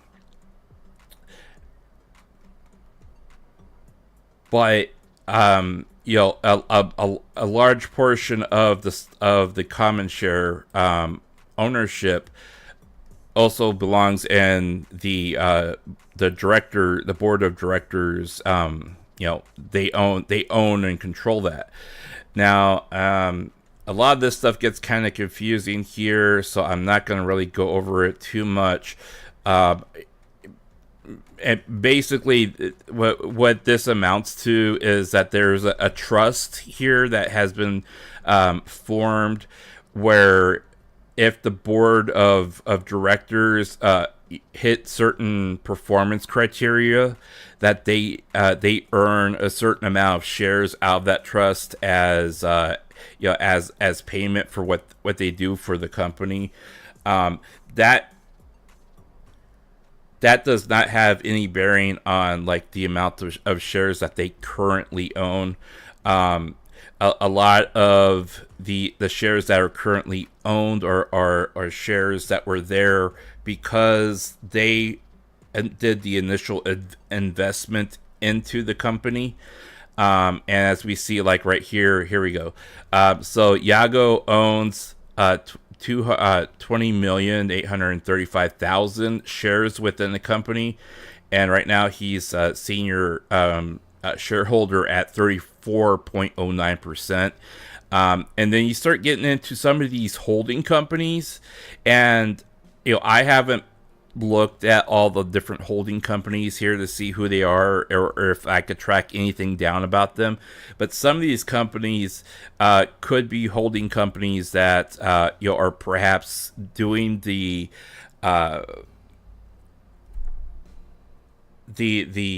holding of stock so that they are secured for the benefit of Cover Corporation, and not necessarily because they are investors of the company, but they hold those shares so they can maintain a certain amount of control over the company. Again, I have not looked into any of these companies at any great depth or detail, so I don't know. It's just an assumption, all right?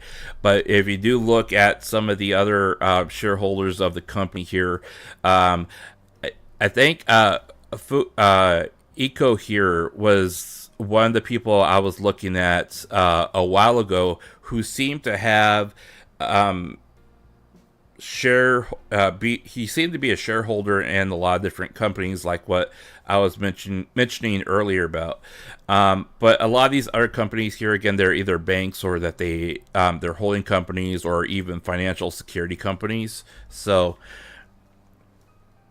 Hollow Earth is not on Steam. Yeah, but it might eventually be, maybe.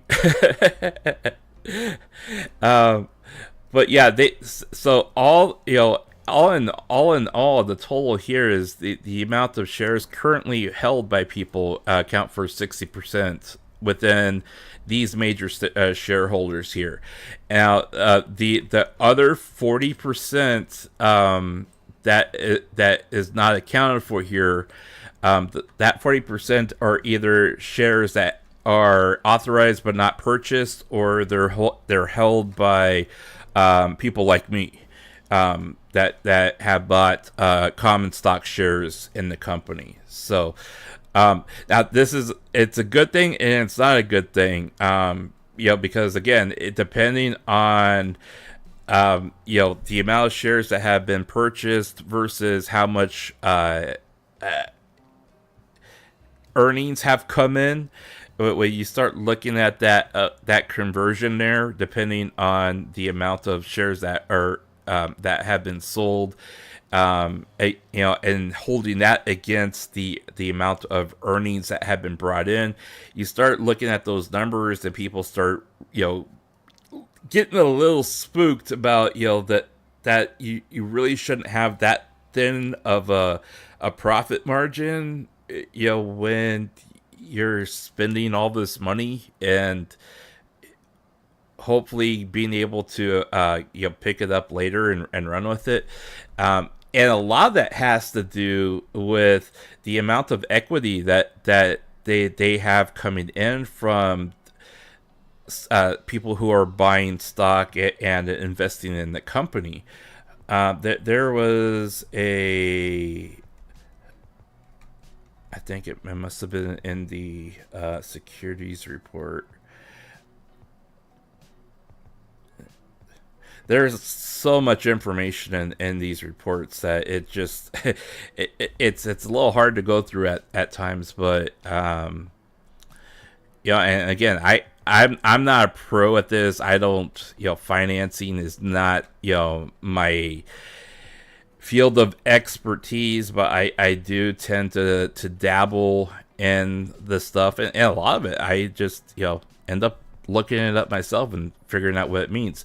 But as far as net assets go, like they have approximately 973 million yen that come in through share capital, which basically means income through the buying and purchasing of shares, and then legal capital surplus. I'm not exactly sure what this means, but that also attributes to counter the expenses that the company has, because it's a surplus that comes in as opposed to something that goes out.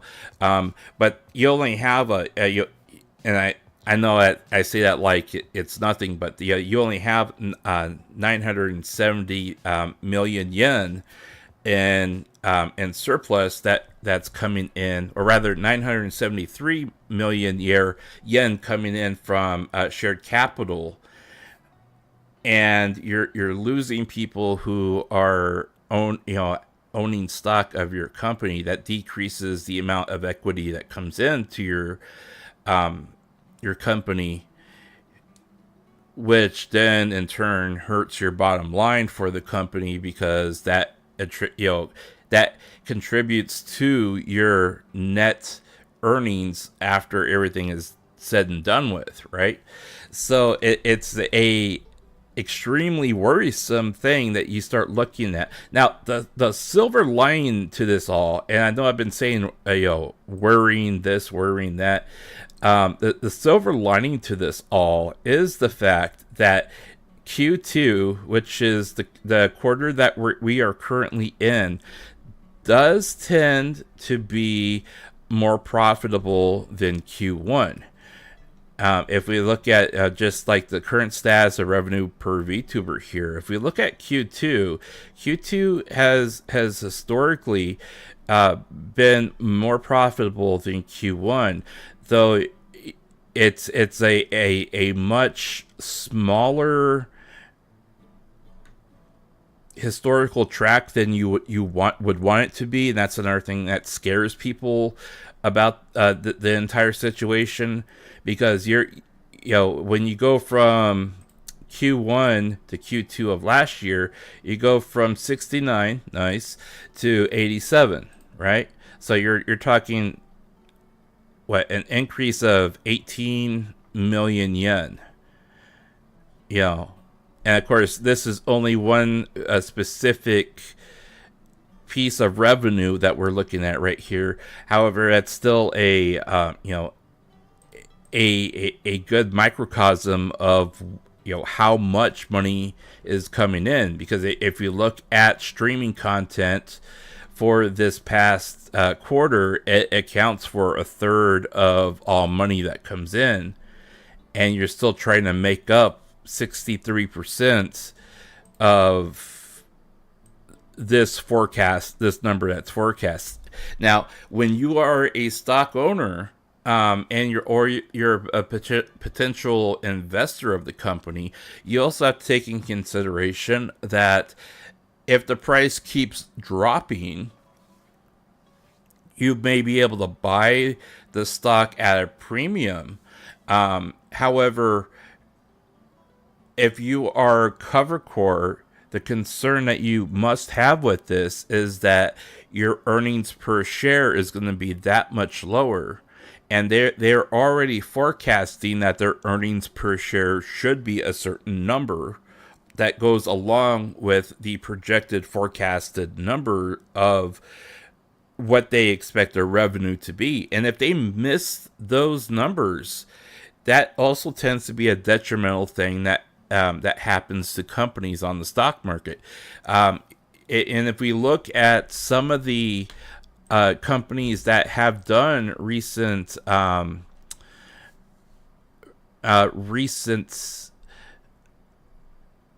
where is it? Economic calendar. So if we look at some of the companies that have done their earnings report, and we'll look at Amazon as a great example here. They missed their earnings forecast, and it was a lot softer than they thought it would be. And yeah, they hit their earnings per share, but they missed on their revenue forecast, and as a result, they dropped. Some are, believe it was something. Yeah, so they dropped.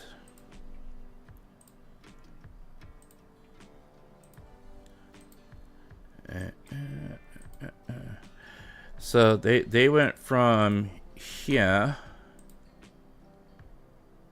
to here.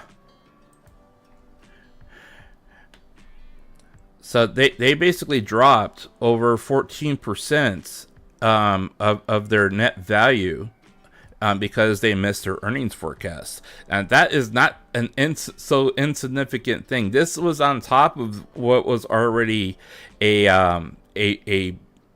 downturn in the stock market. And Amazon dropped 14% in just a matter of hours, a matter of minutes, because they missed their earnings forecast. If Amazon can drop that much in that amount of time, just imagine what would happen to Corp if they missed their forecast. They would drop probably as bad as they dropped here recently. So again, there are a lot of warning signs and a lot of worries that are happening. You have one of your staple people, one of your one of the people that have been around since probably almost the beginning of when Cover and Hall Live really start taking off. She's leaving because of differences that are between her and Corp, right? And you look at that and you're like, wait a minute, how can there be differences between somebody who's been like a cornerstone since they debuted, and you're just letting her walk? You couldn't compromise or couldn't come to an agreement? Why can't you come to an agreement with somebody who is like one of your core members? She's not leaving under controversy, and she's not getting fired. You can't reach an agreement. I mean, how can you not do that, right? So you have that happen on top of the fact that you have these huge projects and these huge ambitions, but you're not giving back to your stockholders. You have nothing to show. There is nothing that a stockholder has to show for their investment other than the transaction of you have bought shares, like what I showed a while ago. Hey, I now own part of Corp, right? That's all I have is a piece of paper, right? I'm not earning money right now from Corp because they don't pay me a dividend, or they don't pay me interest on my investment. What are you giving to to your shareholders? Yes, you give back joy and happiness to people who watch your product, which is great. That's why we've taken many of us took a vested interest in the company. But we see the price of the company plummeting We see that weak earnings coming in for the company. Of course, it was forecasted, and you could see that Q1 was going to be a weak quarter. But we also know that you're going to be taking on a huge debt.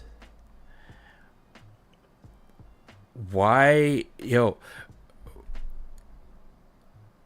there's nothing there to actually give us that reassurance that, hey, it's cool, Q2 is, we're gonna knock it out of the park type thing, right? Now, here is something that I do want to compare and contrast with Cover Core against Any Color, right? And I've brought this up several times, but I think it's worth talking about again. Now, if you look at the business model of Any Color as opposed to Cover Core, the business model of Any Color only accounts for 16% of all revenue coming in from streaming, from live streaming. And we just talked about this here with Cover Core. Over this last quarter, 1/3, 30% of their revenue comes from streaming. Whereas Any Color, they're only banking on 16% of all revenue coming in through streaming. So anything more than that is bonus, right?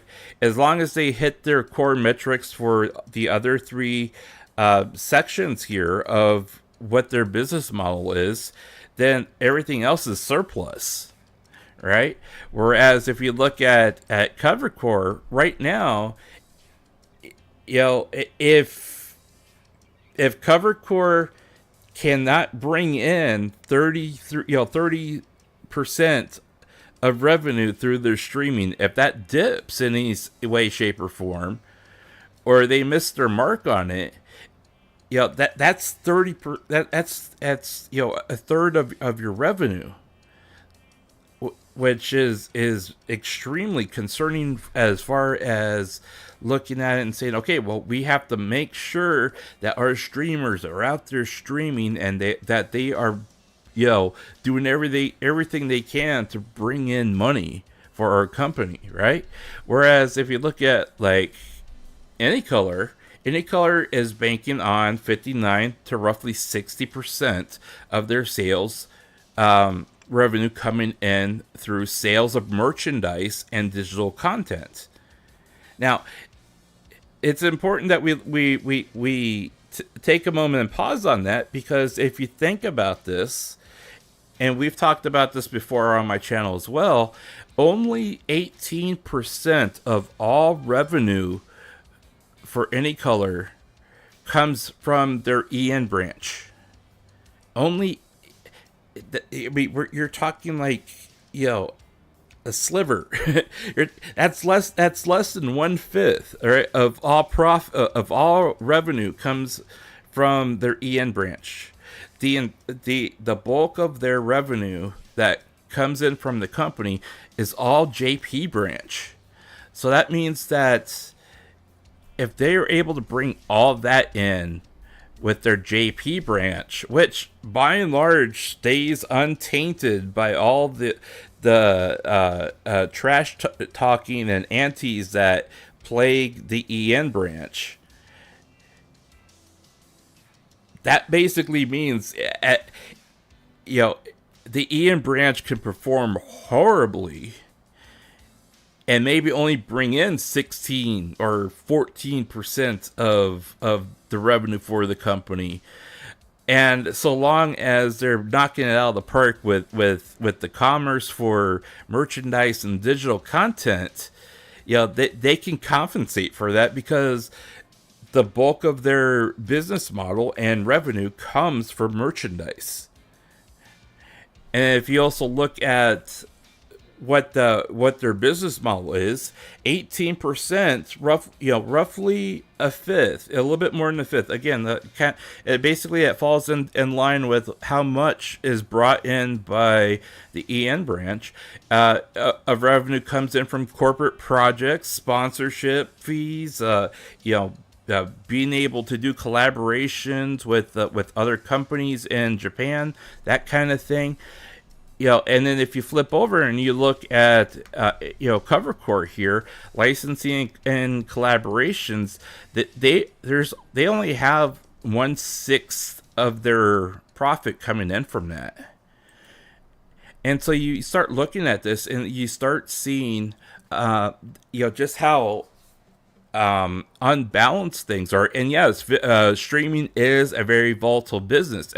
That is exactly right. It's is it sustainable? Well, that's why you have a lot of streamers basically begging for for people to subscribe or membership or whatever. You have people begging, even having their bots remind you, hey, drop me a donation, and all this other stuff. Or why they even put up wish lists and all those things. It's because it's like you said, it's a volatile business. It has major fluctuations. Depending on the platform you're streaming on, you may or may not get your paycheck right away. There's just any number of things that can happen, which can doom or have you make bank. But the one thing that we've always seen, or at least I've always seen, and I've always talked to you guys about this, is that if you notice, almost every stream that at least I have watched recently, the talent is always pushing their merch in one way, shape, or form. They always either have the merch put up there, or it's in their description, or they remind people about it, or they pin it up on the chat box. They're always doing something to put that merchandise somewhere, because number one, the more merch you buy, the more merch proceeds they see, which also falls within cost of sales. And number two, it also adds to the overall revenue that is brought in by the company. Now, if we look at CoverCore here, merchandise only accounts for 50% of their revenue for this last quarter. Whereas if we come over here and we look at Any Color, their business model is having the accountability of 60%. That's double what CoverCore is bringing in. And this is what they consistently shoot for when it comes to what their revenue stream is. There's a huge dynamic, a paradigm shift where between the companies where they look like it's more evenly distributed, but it's actually extremely lopsided, because if you have quarters where the revenue is smaller than expected, that means that, okay, you have these small revenue quarters, but then you have these huge, just ginormous, quarters where, all this stuff is coming in, all this stuff is happening, all this stuff, that you're having money revenue here. This one's probably better. You have huge quarters here where this is your big quarter, and that this is where they hopefully make up all of their shortfalls when they're in the HoloFest month, right? But then you start looking at all the other quarters here, and then you have a decent quarter here, a slightly less decent quarter here, and then boom, okay, well, we just made everything up right here. But then you look at Q1. Q1 is just like, the shorty of the entire year. And there has not been any talk from CoverCore about examining how they are how their revenue stream is versus what they're trying to do to either compensate or balance that revenue stream so it's more consistent over each quarter, as opposed to, having, very little coming in Q1 and then saying, hey, well, we're just going to have to earn it all back in Q4. All right. Whereas if we look at it, come back and we look at the business model of Any Color.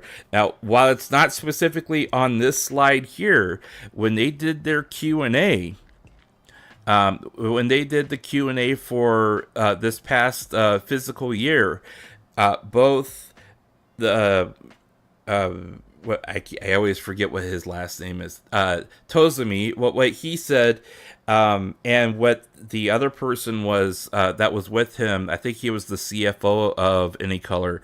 They both said that they had reviewed their business model and how they had been doing things, and rather than having consecutive months where you had very little coming in versus the irregular having months that are very profitable, they were looking at trying to either re-coordinate with companies that they do collaboration events with their IPs, where they would have their talent collaborate with those companies and sell product for their companies in the months that tend to be less than what the other months were.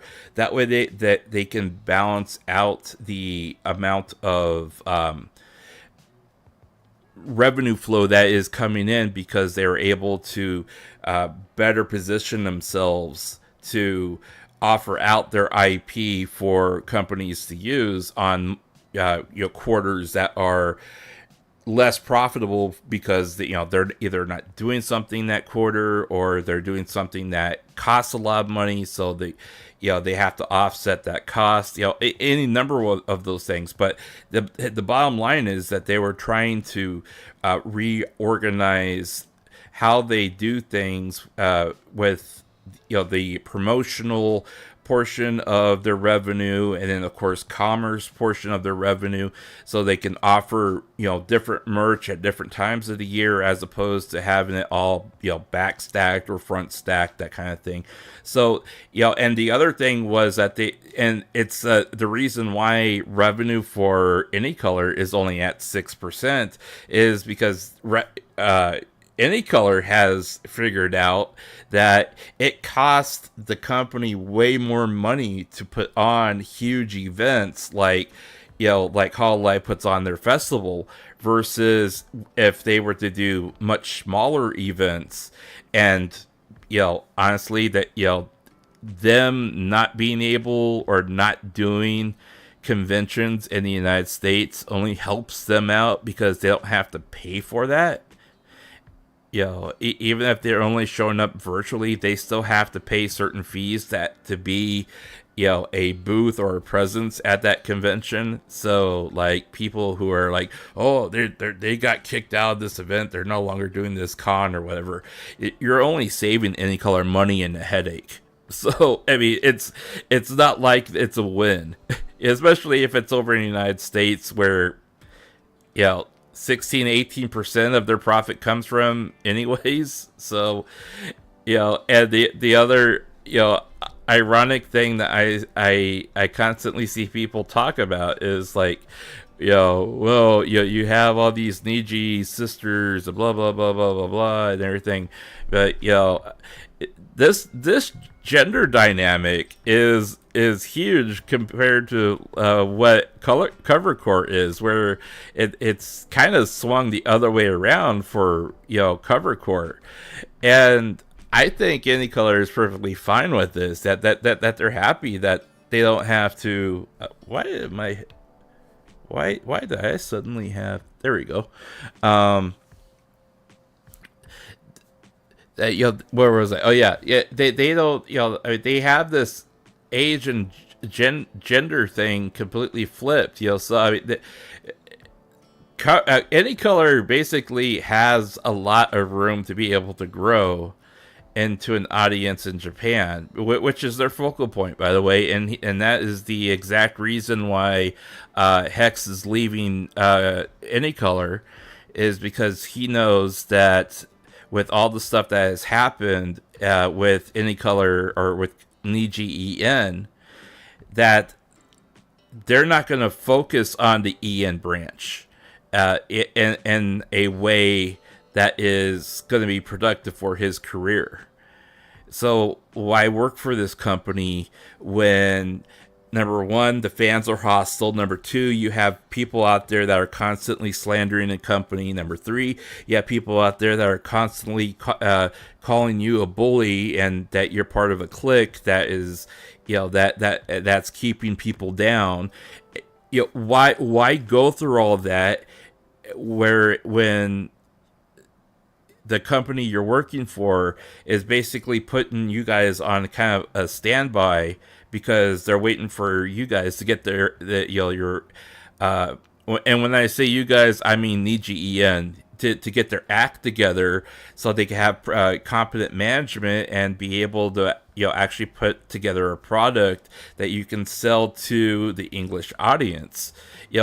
Why go through all that stuff when you could go out on your own and have more artistic freedom and be able to do what you want when you want and not have to be accountable to an organization because you want to be able to do something, but the organization isn't ready for you to do that. I'll say this right now. Any Color is perfectly within their rights and correct to be able to, take what is currently happening and saying, okay, well, if this is the way the English-speaking audience is going to treat our VTubers, our livers, we'll still pay them. We'll still, support them as much as we can. However, they're not going to be a priority because why try to win over a hostile environment that is not going to like you anyways? It makes it's perfect business sense. They refocus and double their efforts into the JP branch where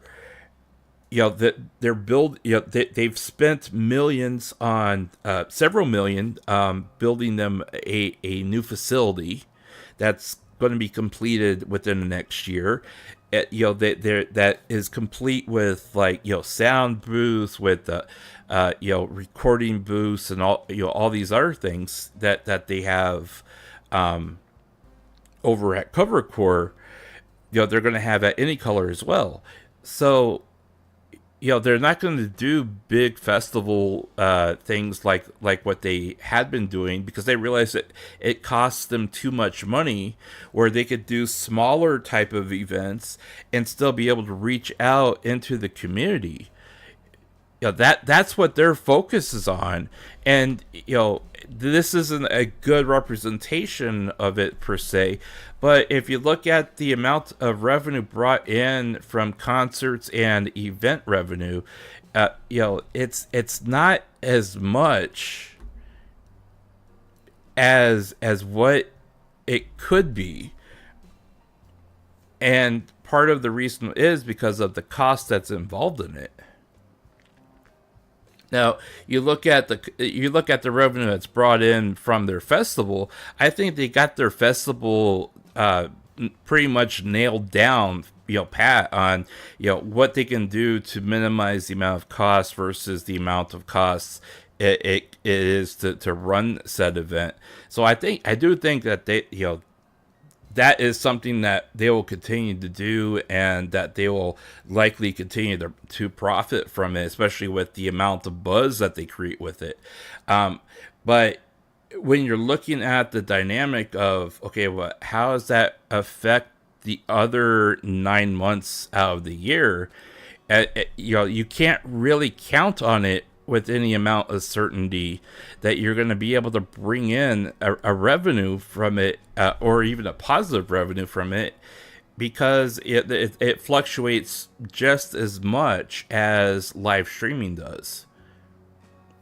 I mean, they got the other branches that that aren't JP2.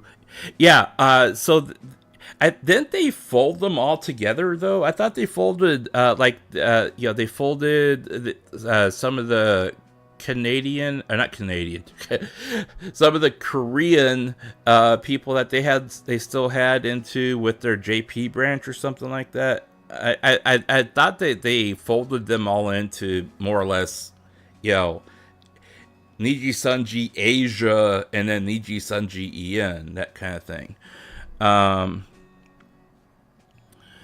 See, event for any color is to give back to the fans, to give back to the fans. Yeah, so a lot of the events and things that they do for that they put on, they recognize they're going to either take a loss or they're going to get a minimal amount of revenue from it, and they're fine with that because they're able to compensate the costs of running the event with like merchandise sales or digital content sales or those types of things.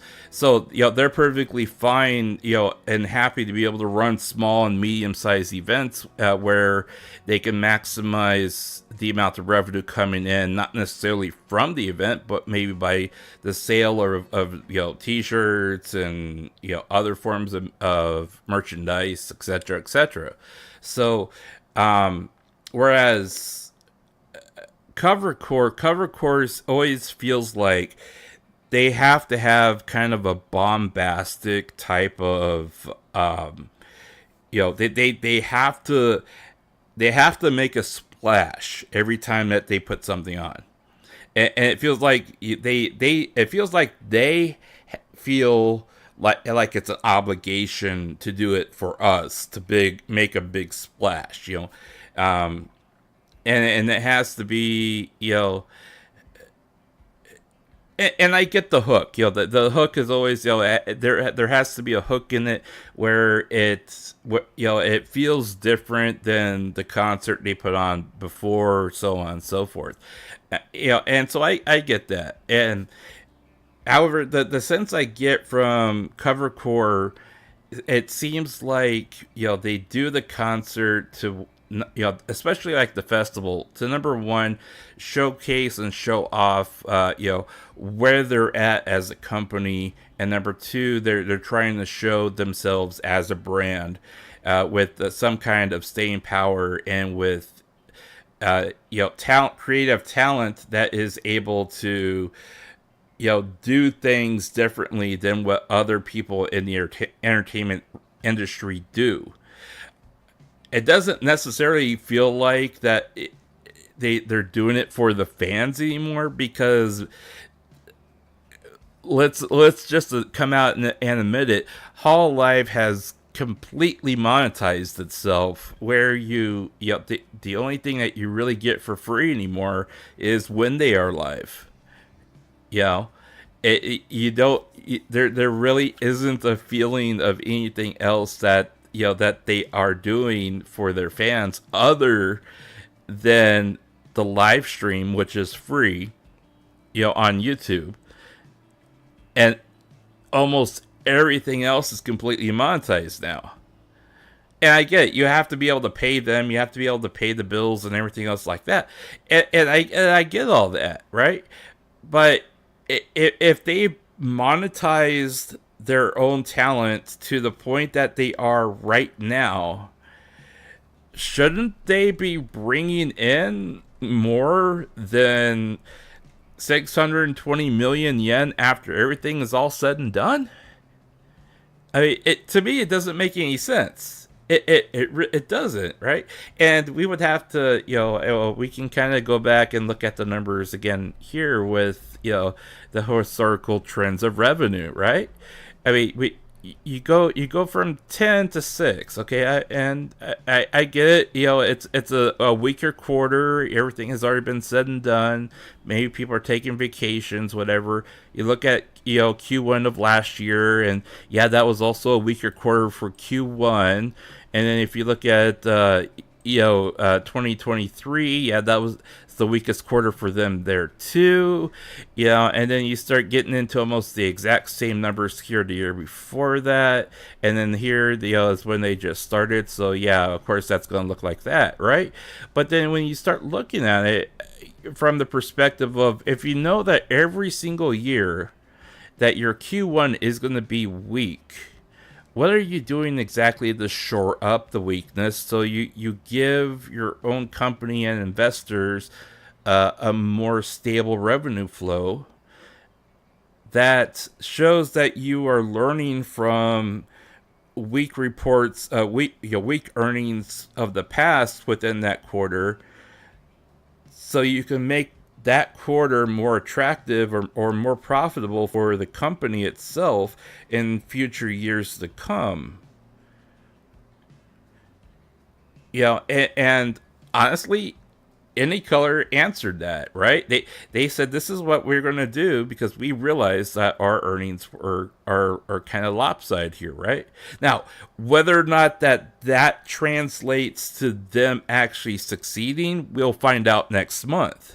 All right, and if they miss or have a very weak earnings report next month, then that could cascade back over to CoverCore, because again, they're both of their stocks are correlate. They correlate with each other because of the deep amount of ties that they have to the same industry.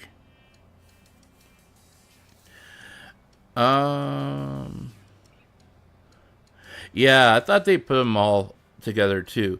So Cover is a startup business. They aim to do big things. Yeah, they definitely once a year, and hopes it will boost the company and create a massive cloud. Yeah, that is you hit that right on the nose. And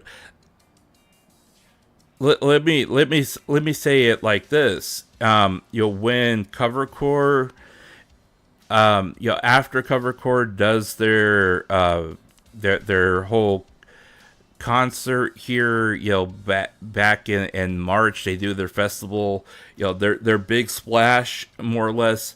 There is a tremendous amount of buzz that comes out of that, and that leads into their the end of their physical year. It not only is something that they host at that particular point in the year, but it also encapsulates the physical year for them, because their physical year ends on March 31st, and then the new year for them starts April 1st, right? So being able to put on this big concert and showcase, this is who we are, this is what we've done, this is how we've built ourselves for the entire year. That all leads into it, right? And so you come into this huge expectation that once their earnings report drops, you're going to be feeling good because of this whole festival that they've held. It's going to be a big money maker for them. So you're just waiting for that report to drop. And once it drops and it shows that they've been profitable for the entire year, that they've either met or exceeded expectations, it's automatically people are like, okay, buy, and then their stock rises. I think they rose something like 16.88% after their physical report dropped, because you have the buzz from when they were in concert, and then you're just waiting for that Q report to drop because it's going to be big, right? Now, a lot of times what ends up happening is that there'll be a feel-good moment in the market where people are confident and happy about what they saw, and there'll be a slight increase, but then the price tends to dip right before that physical report comes in, because there's an anticipation there that, whoever owns stock, sell it, get the price down low, and then as soon as the report drops, as long as it's a good report, you buy low and you buy the dip, because you're going to get that springboard of 16, 18%. For any color, it was over 21%. They had a 21% skyrocketing jolt the moment that their report dropped, right? And this is in spite of all the controversy that had happened with Doki Bird. So for them to be able to say, hey, look, just because there's trouble and some people, and we have some troublemakers that we had to work around for several months, doesn't mean that it hurt our physical our numbers. They made that statement that when they let selling go, it was not going to adversely affect their stock price, right? And what happened, they went through all that stuff. There was one thing that did happen along the way. The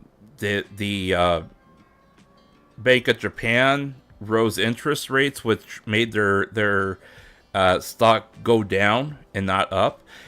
And then they dropped their report, and their price went up 21%. So you can ride the high of having a big event at the end of the year, or at the end of a quarter or a physical year, and then you basically are able to buy the dip as an investor. But when you're looking at it from a revenue and financial point of view, if you don't have that consistency going along throughout your entire year, and being able to at least minimize either market trends or specific trends and people who are buying goods and merchandise or whatever they get from you as a consumer, you tend to look at the company and ask, okay, so what are you doing to minimize the impact of having a slow quarter? What have you learned from these previous quarters when it was like this that you're doing now? And you don't really see that. That they don't really have that type of answer from Cover Core. Their main thing was, invest. We're putting all this money, into these various things, or waiting for them to come to fruition. We don't have anything to show for you this time, but this is what we're working on. That's basically what they're saying. Now, Yago has, proved people wrong up to this point, but a man's word is not necessarily something that they are going to keep, especially if they don't have complete control over the outcome. They can only promise you an outcome, but they can't necessarily guarantee you that outcome, right? So you're just taking them at their word. Now, and again, to his credit, Yago has been right and has been able to, give back on his word, pretty much as he sells it to you. However, each thing that he is promising is getting bigger and bigger and bigger, and is costing more and more money. Now we're talking billions of yen that he's promising that he's going to make good on these things, and people are just starting to say, you keep promising us stuff, and you keep saying you keep asking us for us to spend money on your company, but I mean you're starting to ask for money that's a little outside of what you're making and doing right now. You know what I'm saying? Konnichiwa, yashai. Welcome, welcome, welcome. Yeah, so it's a hard sell. At this point, it's a hard sell. And it didn't make people feel any better when Aqua announced her graduation and the reason behind Aqua's leaving Hololive. That did not feel good, and that was not something that was timed. It was the announcement was not timed particularly well for Hololive. You know, when you as a company are feeling the effects of an economic turndown within the stock market, and the price of your company is dropping because of what's happening in the stock market, and then you have one of your VTubers come out and say, "I'm graduating." You really have to look and say, okay, how long has this been in the works? And you have to read the room, right? At that moment, that is not something that you should just announce in that fashion, and I get it, she wants her contract to terminate at a certain date and a certain time, and they probably had this date in mind, probably when her contract ends. However, that being said, you also look at what was happening last week and the amount of things that were stacked up against Hololive and Covercore, and you start realizing that the timing of the situation just was so bad that it was self-inflicted, and we can see that result here in the charts, and it's just kind of a I don't know how to feel about Aqua announcing that she's graduating. And I say it that way because I'm conflicted about it. We know that that based on what she said, based on what Aqua said, things they could not come to an agreement with where things were between each other, right? And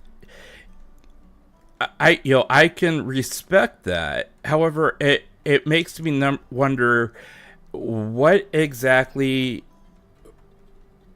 was so different in their outlook that the contract negotiation just did, they could not find common ground to where all the parties were happy with what they were asking of each other. It just something feels wrong about it, in my opinion. And I'm trying to find, there was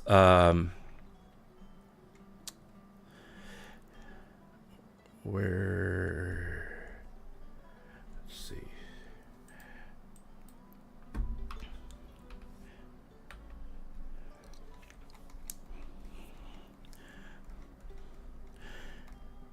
See, this is another reason why you shouldn't ignore reports like this. And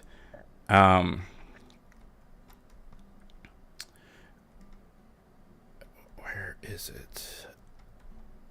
I should have logged what page it was on. Nope.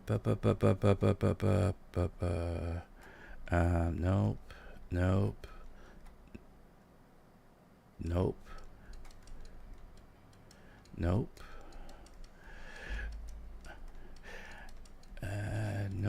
I think it must be above here.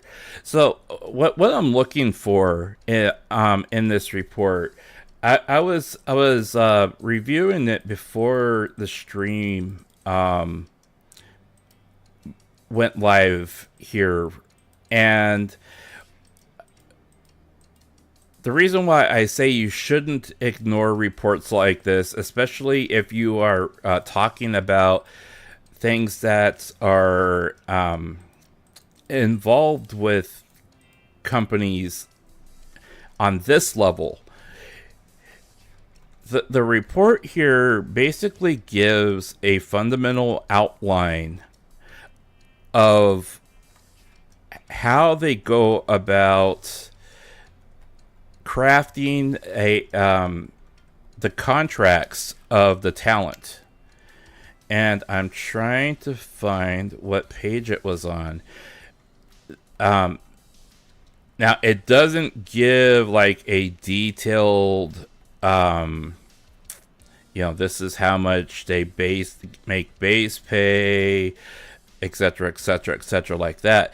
But what it does offer is it provides an outline of how the talent contracts are crafted in relation to what is applied to the cost of sales number that provide, which is their way of cataloging how how much is being spent on their salaries and how much is being spent to pay employees, so on and so forth. And I can't find it now. That it was after. I thought it was after strategies here, but if I can't find it, I'll bring it up later. Oh, and by the way,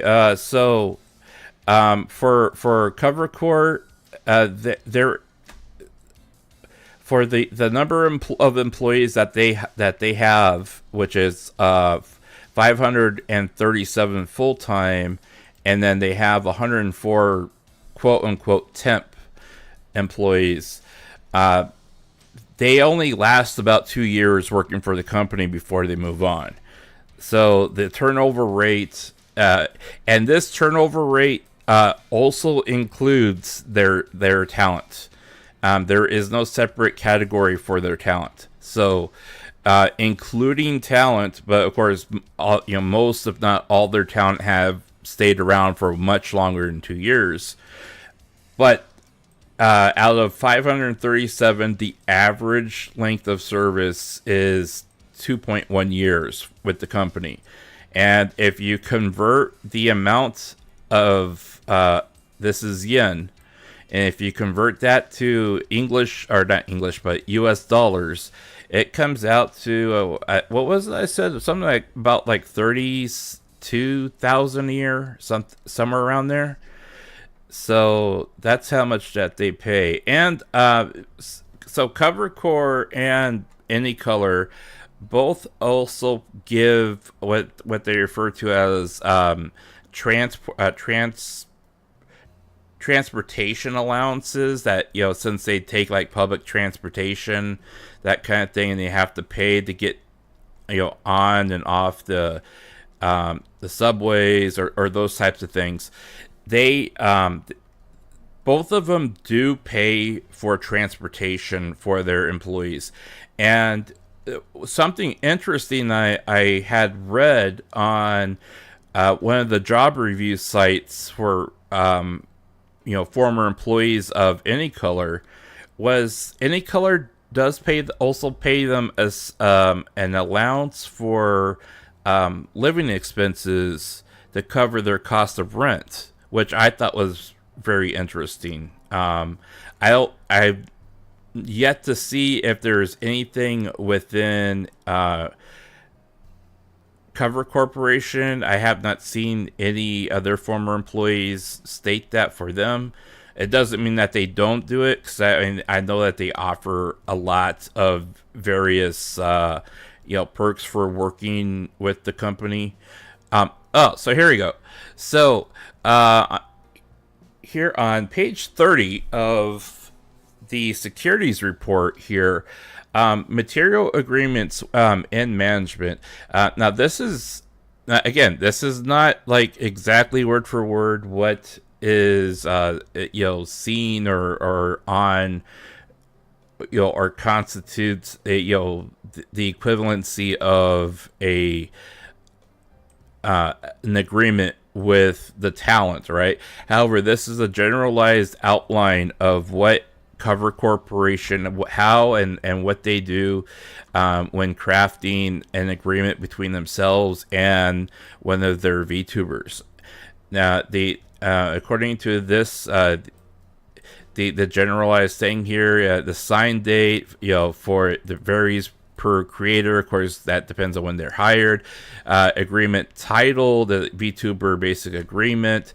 Now, this is just a basic agreement. This is like the outline. This is like how the supposed signed but not completely signed document that Big Lawyer got his hands on. That basically what attributes to would be the equivalency of that. Counterparty would be, of course, the content creator, and then, of course, the party that involved would be Cover Corporation. Now, according to this, agreement terms vary for each content creator. So that this could be and could mean that when a content creator signs on with them or re-signs with them, that they can negotiate the amount of time that contract is valid for them to work with the company. That way, if they work with the company and say like they sign a two-year agreement with them, and they just are completely 100% sky high popular after 2 years, they could then negotiate a new contract with them, saying, hey, we want, I want more money or more this or less that kind of thing. The agreement overview, close you. So the agreement overview, the company co-signs video distribution and other content creator activities to the content creator and grants the content creator permission to use the company's copyrighted work and applications, including pictures of standing characters used for content creator activities. Now, notice exactly what this says here. Now, of course, this isn't word for word on how their contract are written or anything like that. But that being said, that the basic overview of agreements when a content creator signs with CoverCore is that the company grants them permission. It's not that just, I work for them now, so I get to do whatever I want type of thing. Like a lot of people try to accuse Any Color of, right? This is how it really works in the grown-up world. That, that they are granted permission to use the company's copyright work. Allows them to use their assets for their content creator activities, right? Considerations here. The company pays the content creator a certain percentage of revenue earned by the company from the content creator activities. This means that based upon how the company performs for that month or that quarter or that year, they get paid a certain percentage based upon output. All right.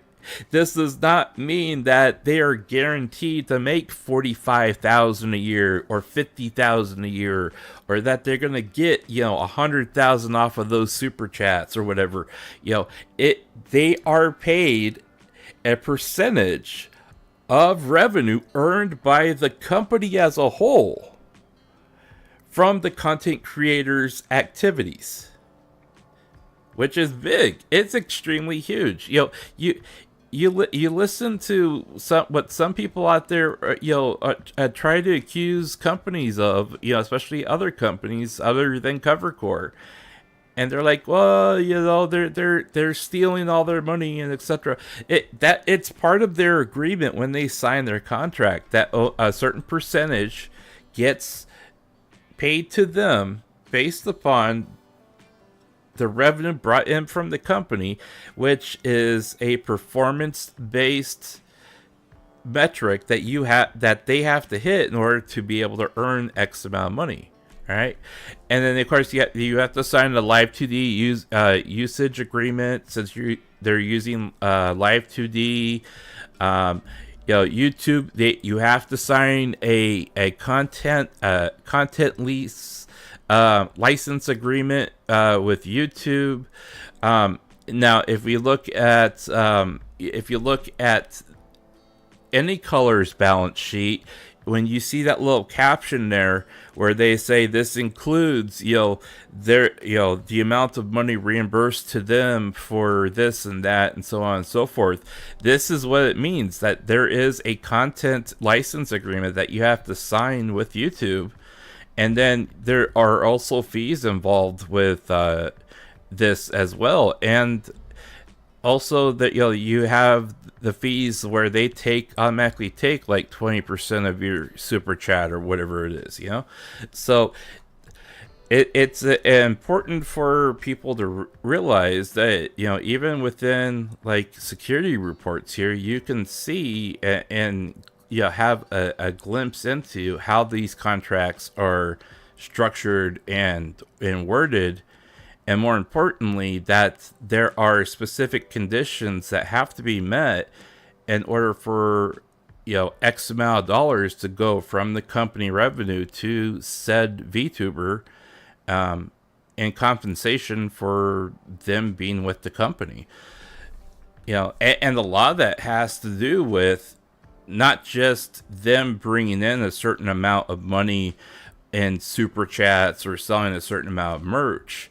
That also goes back to how much and how well the company is doing financially, and then also how well the company is doing within the stock market itself. Because if your stock drops and the amount of revenue that comes in from stock investment drops, then that ends up hitting your bottom line.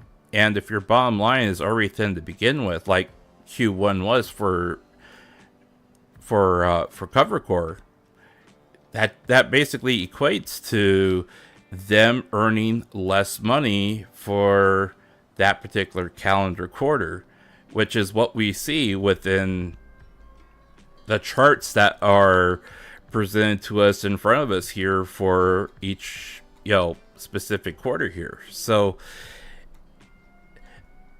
I know a lot of this is dry, and it's a lot of it gets a little circular and topic. However, it's all interconnected.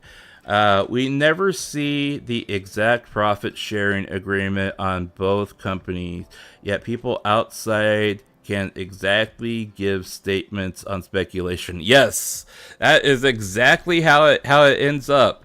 The ironic thing of the entirety of the irony of the situation is, we will likely never get to see what whether or not there's an exact number, like whether or not they get 10% of revenue, or they get 5% of revenue for this or whatever. We may never see that exact number. However, as I've mentioned every time I've talked about these reports, you can get an estimation with, and of course this is another. It's speculative because it goes by the law of averages, but you can figure out how much per quarter on average the talent is getting by using the cost of sales here. Every quarter they give you cost of sales that also includes an itemized number of what performers make per quarter. Now, again, it's law of averages. It's not saying that Maury's making the same amount that that Roboco's making, or that Hachima makes more than Ame. It's not saying that, all right? It's saying that on average, if you work for the company during this time frame, they are likely making somewhere within the average of this number.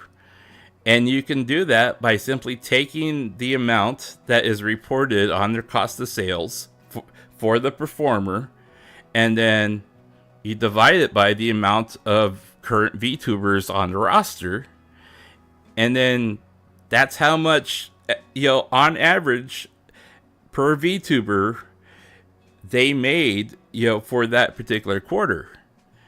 And of course, it's not going to be an exact number. People are like, well, if it's not exact, it's worthless. Which is not, because if you use the numbers and you accurately do the math, you can determine whether or not they're underpaying them or overpaying them or whatever, however you want to accuse it or pat them on the back about.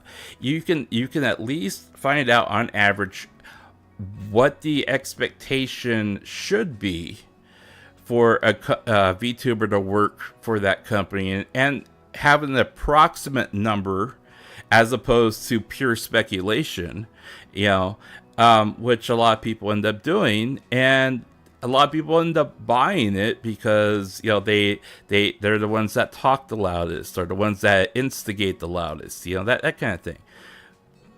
But when you use fact against them, and what's the irony of that whole topic is, when you use fact against them, they end up blocking you on Twitter, like Falside did me.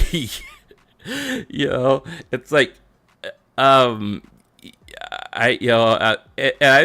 said, hey, you're talking this big game and you're being accusatory about all this stuff, but I mean, here are the facts. These are, I have documentation proving this, and if you do the simple math, you're wrong. I mean, and all I did was like, would you mind issuing a correction now that you've been proved wrong in public? There's no shame in that, right? And what does he do? Instead of even acknowledging me, he blocks me. It's like, all right, I see how it is, right? But I mean, in seriousness, no, I mean, this is something that it does concern me as a VTuber myself, because one, I want to make sure the people that are doing the same thing I'm doing are being treated fair by these companies, and two, if I'm going to invest my money into a company, I want to know for sure that they are treating their employees relatively well. And I do my due diligence with, trying to ensure that the either the companies I'm investing in or the businesses I'm putting my money in, that those types of things are, relatively on the up and up. Of course, you can't be 100% sure, but, when I see people talking about, like, companies like Any Color and Cover Core, and comparing the two of them together. And I look at the documentation that's available to the public. It's drastically different than what people are speculating on. And it's like, I'm not trying to be the smartest person in the room, because I know I'm not. However, that being said, when what I see and what I read and the conclusions I draw based upon, the written evidence is drastically different than when people are telling me. I have to wonder, okay, what's your agenda behind this, versus, you know what the agenda is with the company. And the agenda for the company is to be as transparent as possible by putting out this information. And then then you have to look at that other party and then ask, okay, so what's your deal? Are you trying to do this out of the goodness of your heart? Are you trying to advocate for people that may be, oppressed? Or are you doing this purely for profit and popularity?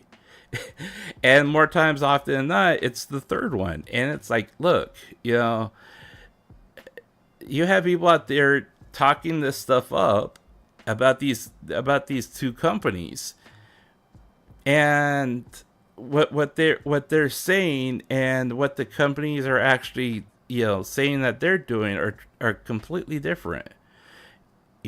And that this person over here that is talking a big game has much more to gain by trash talking this other company, or this company over here, whereas this company over here has everything to lose by putting out false information about their company.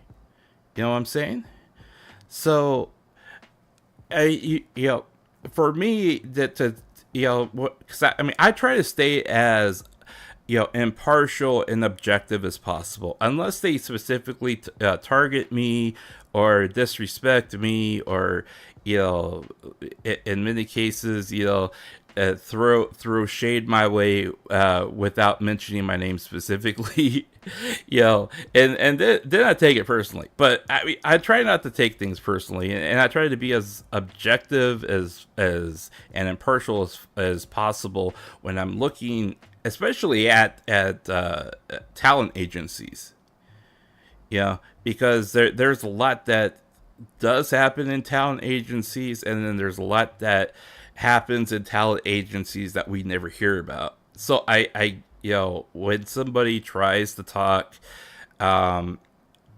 in like a whistleblower type of capacity, I at least try to hear them out on what they are saying. But then I also go beyond that, because I want to know the full story, right? Well, they are there for clicks. Yeah. Written facts don't support that. Yeah. I mean, just like, when you present the actual truth and evidence of things, slide by slide, and word for word, it's like, yeah, people don't show up for that, but people show up when you have drama you want to talk about, right? But, oh, dang it.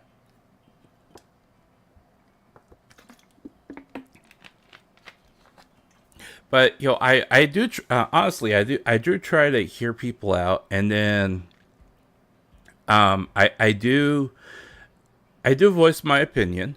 I always try to state when it's my opinion, and whereas what I'm presenting is written fact or hard fact, or I have sources to fall back on to say this is where that information comes from, so on and so forth.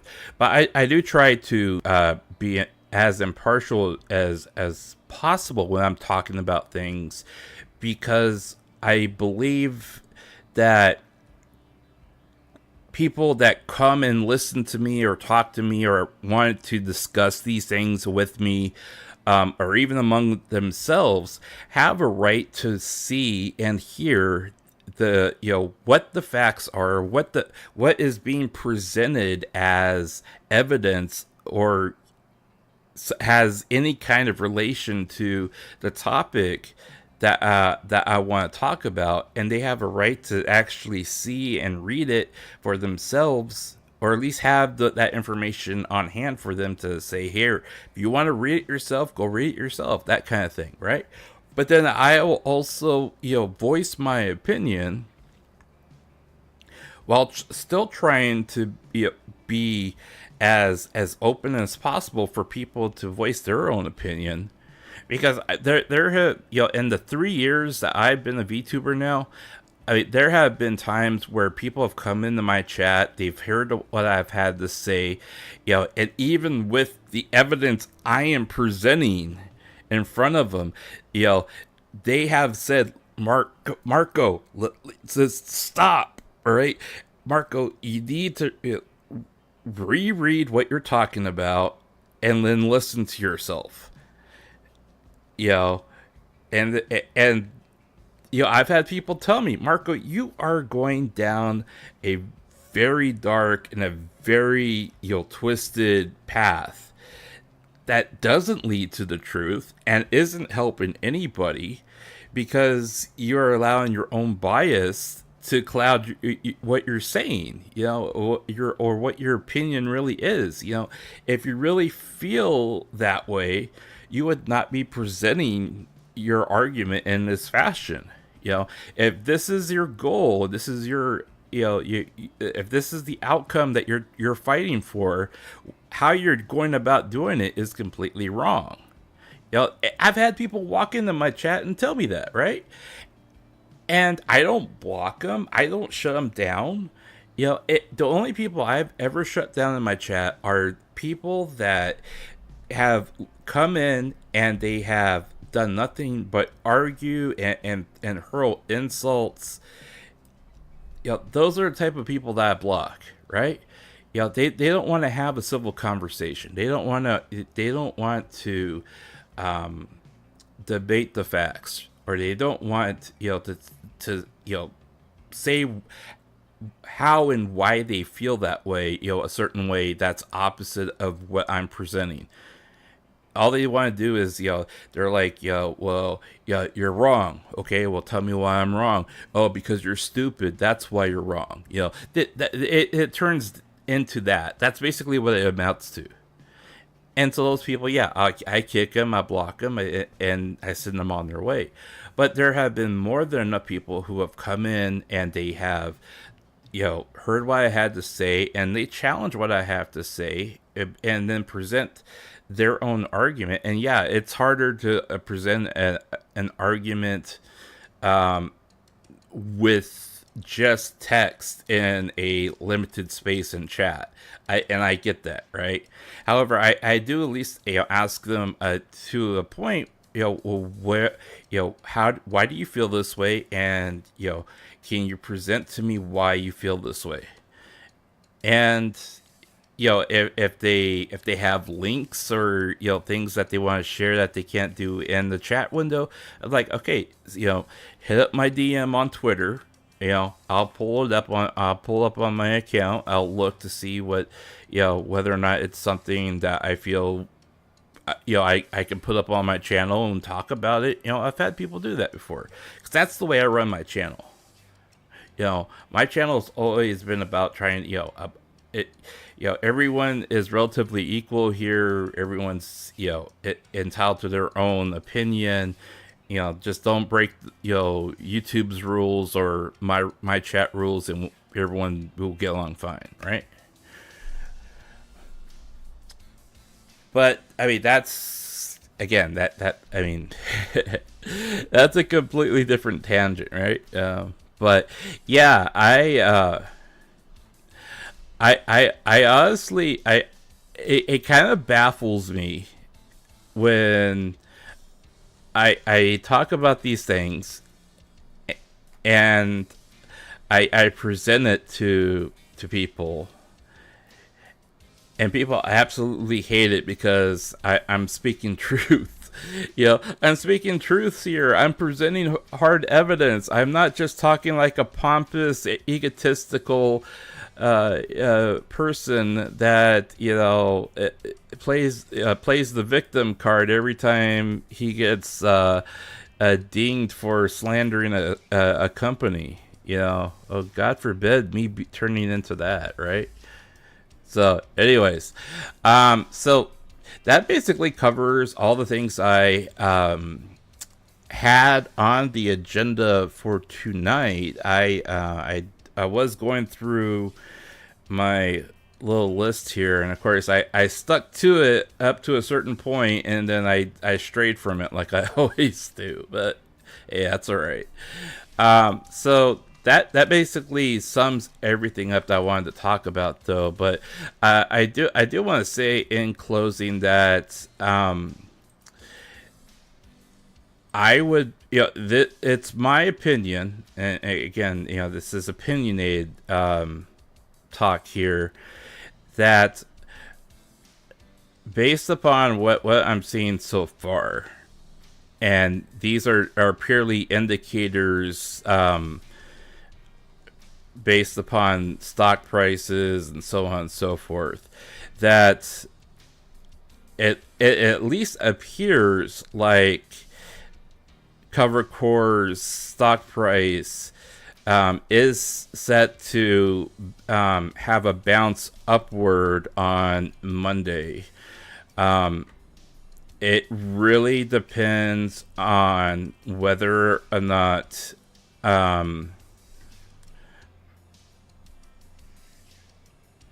so with this chart here, and I'm just going to explain this really quick. This chart attempts to calculate the amount of pressure that's on the stock price itself. If there's a lot of selling going on, then there'll be a lot of pressure pushed against the price line here to prevent it from going further down than where it's currently at, because at some point, with enough people that are buying and selling, there'll be a reversal and there'll be more people buying than selling, right? So that's what adds pressure to the line to make it go back up. Now, 3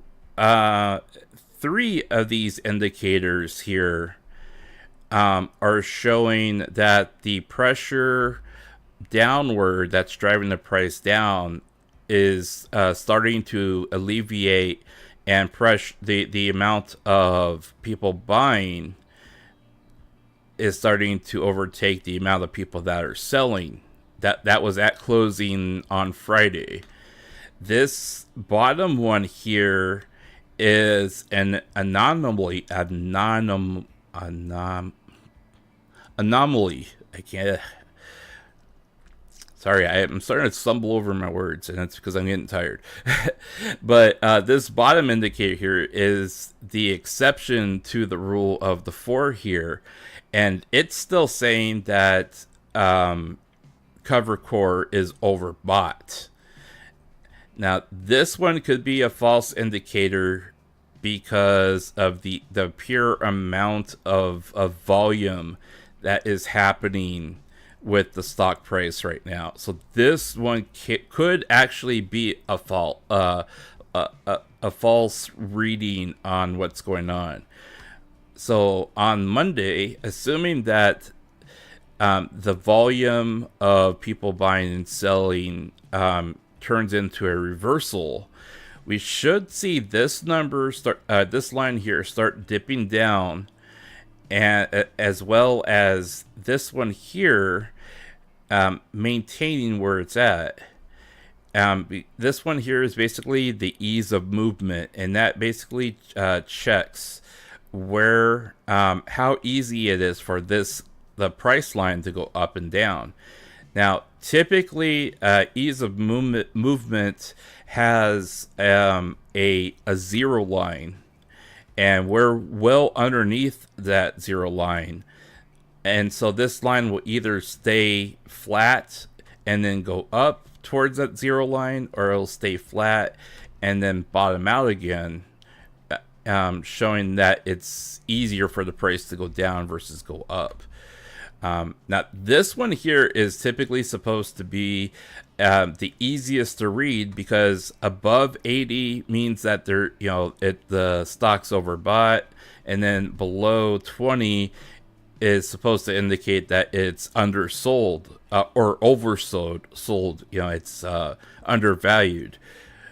But this one here is just not playing with the other indicators here.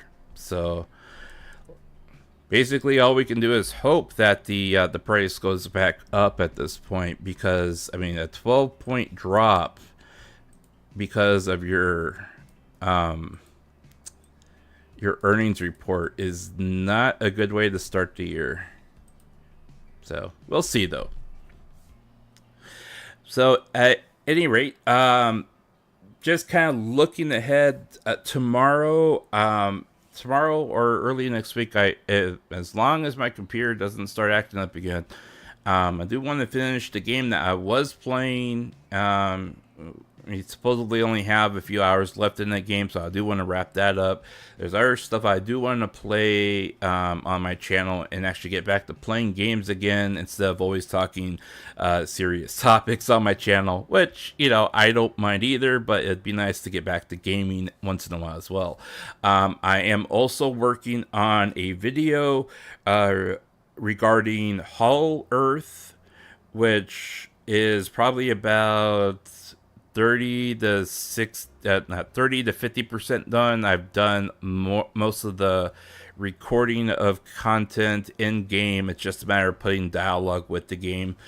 So when that video is done, I'll be putting that out.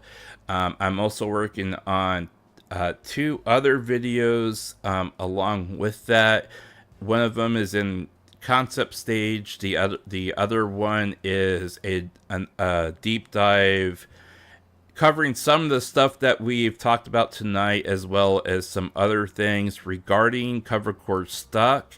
I have been kind of holding off on that because the stock price has been going in a very precarious direction right now, and I don't want to start talking about something and then that already happened, and then trying to add addendum notes to it saying, well, when this was recorded, things were going this way, and then after I recorded it, it started going that way. I don't want to put that kind of video out. So I've been kind of waiting for things to kind of settle down with cover stock before I complete that video. That way I can have as much content that's relevant in there instead of speculating in the video, which I want to try to avoid. So anyways, there's that too. Other than that, I do want to try to get back to having a little bit of fun on the channel, and instead of always talking about serious subjects. Though there are tons of games I want to play on the channel. That I have a nice backlog that's set up now. Now that we're in August and heading into September, we can start getting into more of that, horror type of content, since that's always the big thing in Japan during summer, or summer months. And then of course October is only a couple of months away, so what better time than now to start stocking up and playing those horror games. So, but we'll see. But I do want to go through here real quick, and I do want to thank people for coming into the channel and talking. And of course, you don't always have to talk. I appreciate people that are lurking just as much as people that are talking. So let's see here. Let's go back into the chat here. The Cool 2T, it's fun. Well, I know it's fun in a lot of ways, because I'm hoping I'm at least talking about some things that people can learn, and then I'm also willing and wanting to discuss some of these things because it's relevant towards the industry that I like to talk about. So but I do appreciate the cool 2T for you being in attendance. Light fellow, thank you for being in the audience here as well. Mi-chan, thank you. Arigatou gozaimasu. Thank you for being here. I appreciate you. Glands, of course, you talked a lot in the chat here tonight. Thank you so much for attending. Umberto, I don't know if you're still here or not, but if you are here, thank you for being in the chat. Sai P, you popped in here earlier. Welcome and thank you for being here as well. And of course, we've always had some, we always have lurkers come into the chat, and they just kind of listen, and that's fine with me as well. Hey, I try to talk about some things that aren't necessarily covered by other people that but it's still extremely relevant to what people talk about outside of circles like this. And again, it for me, it's just fascinating that people make assumptions, or they make wild accusations about things that if you just take the time to look at the available information out there, you can be completely wrong or off base, or you could learn something new about a company that you're trying to talk about, just by reading publicly available information. I mean, that there are so many people, and I've done a couple of videos on my channel here where somebody goes off the handle and talks trash about a company, and then you go and you look into the accusation, and it's completely false, and you can completely debunk the entire thing simply by looking at the same report that they are trying to talk about that they didn't read themselves. I mean, it boggles my mind that people try to make public statements about something that they're supposedly telling you the truth about, but they don't read the source information themselves, and they just trust that somebody else has their best intentions at heart, and that they're telling the 100% truth.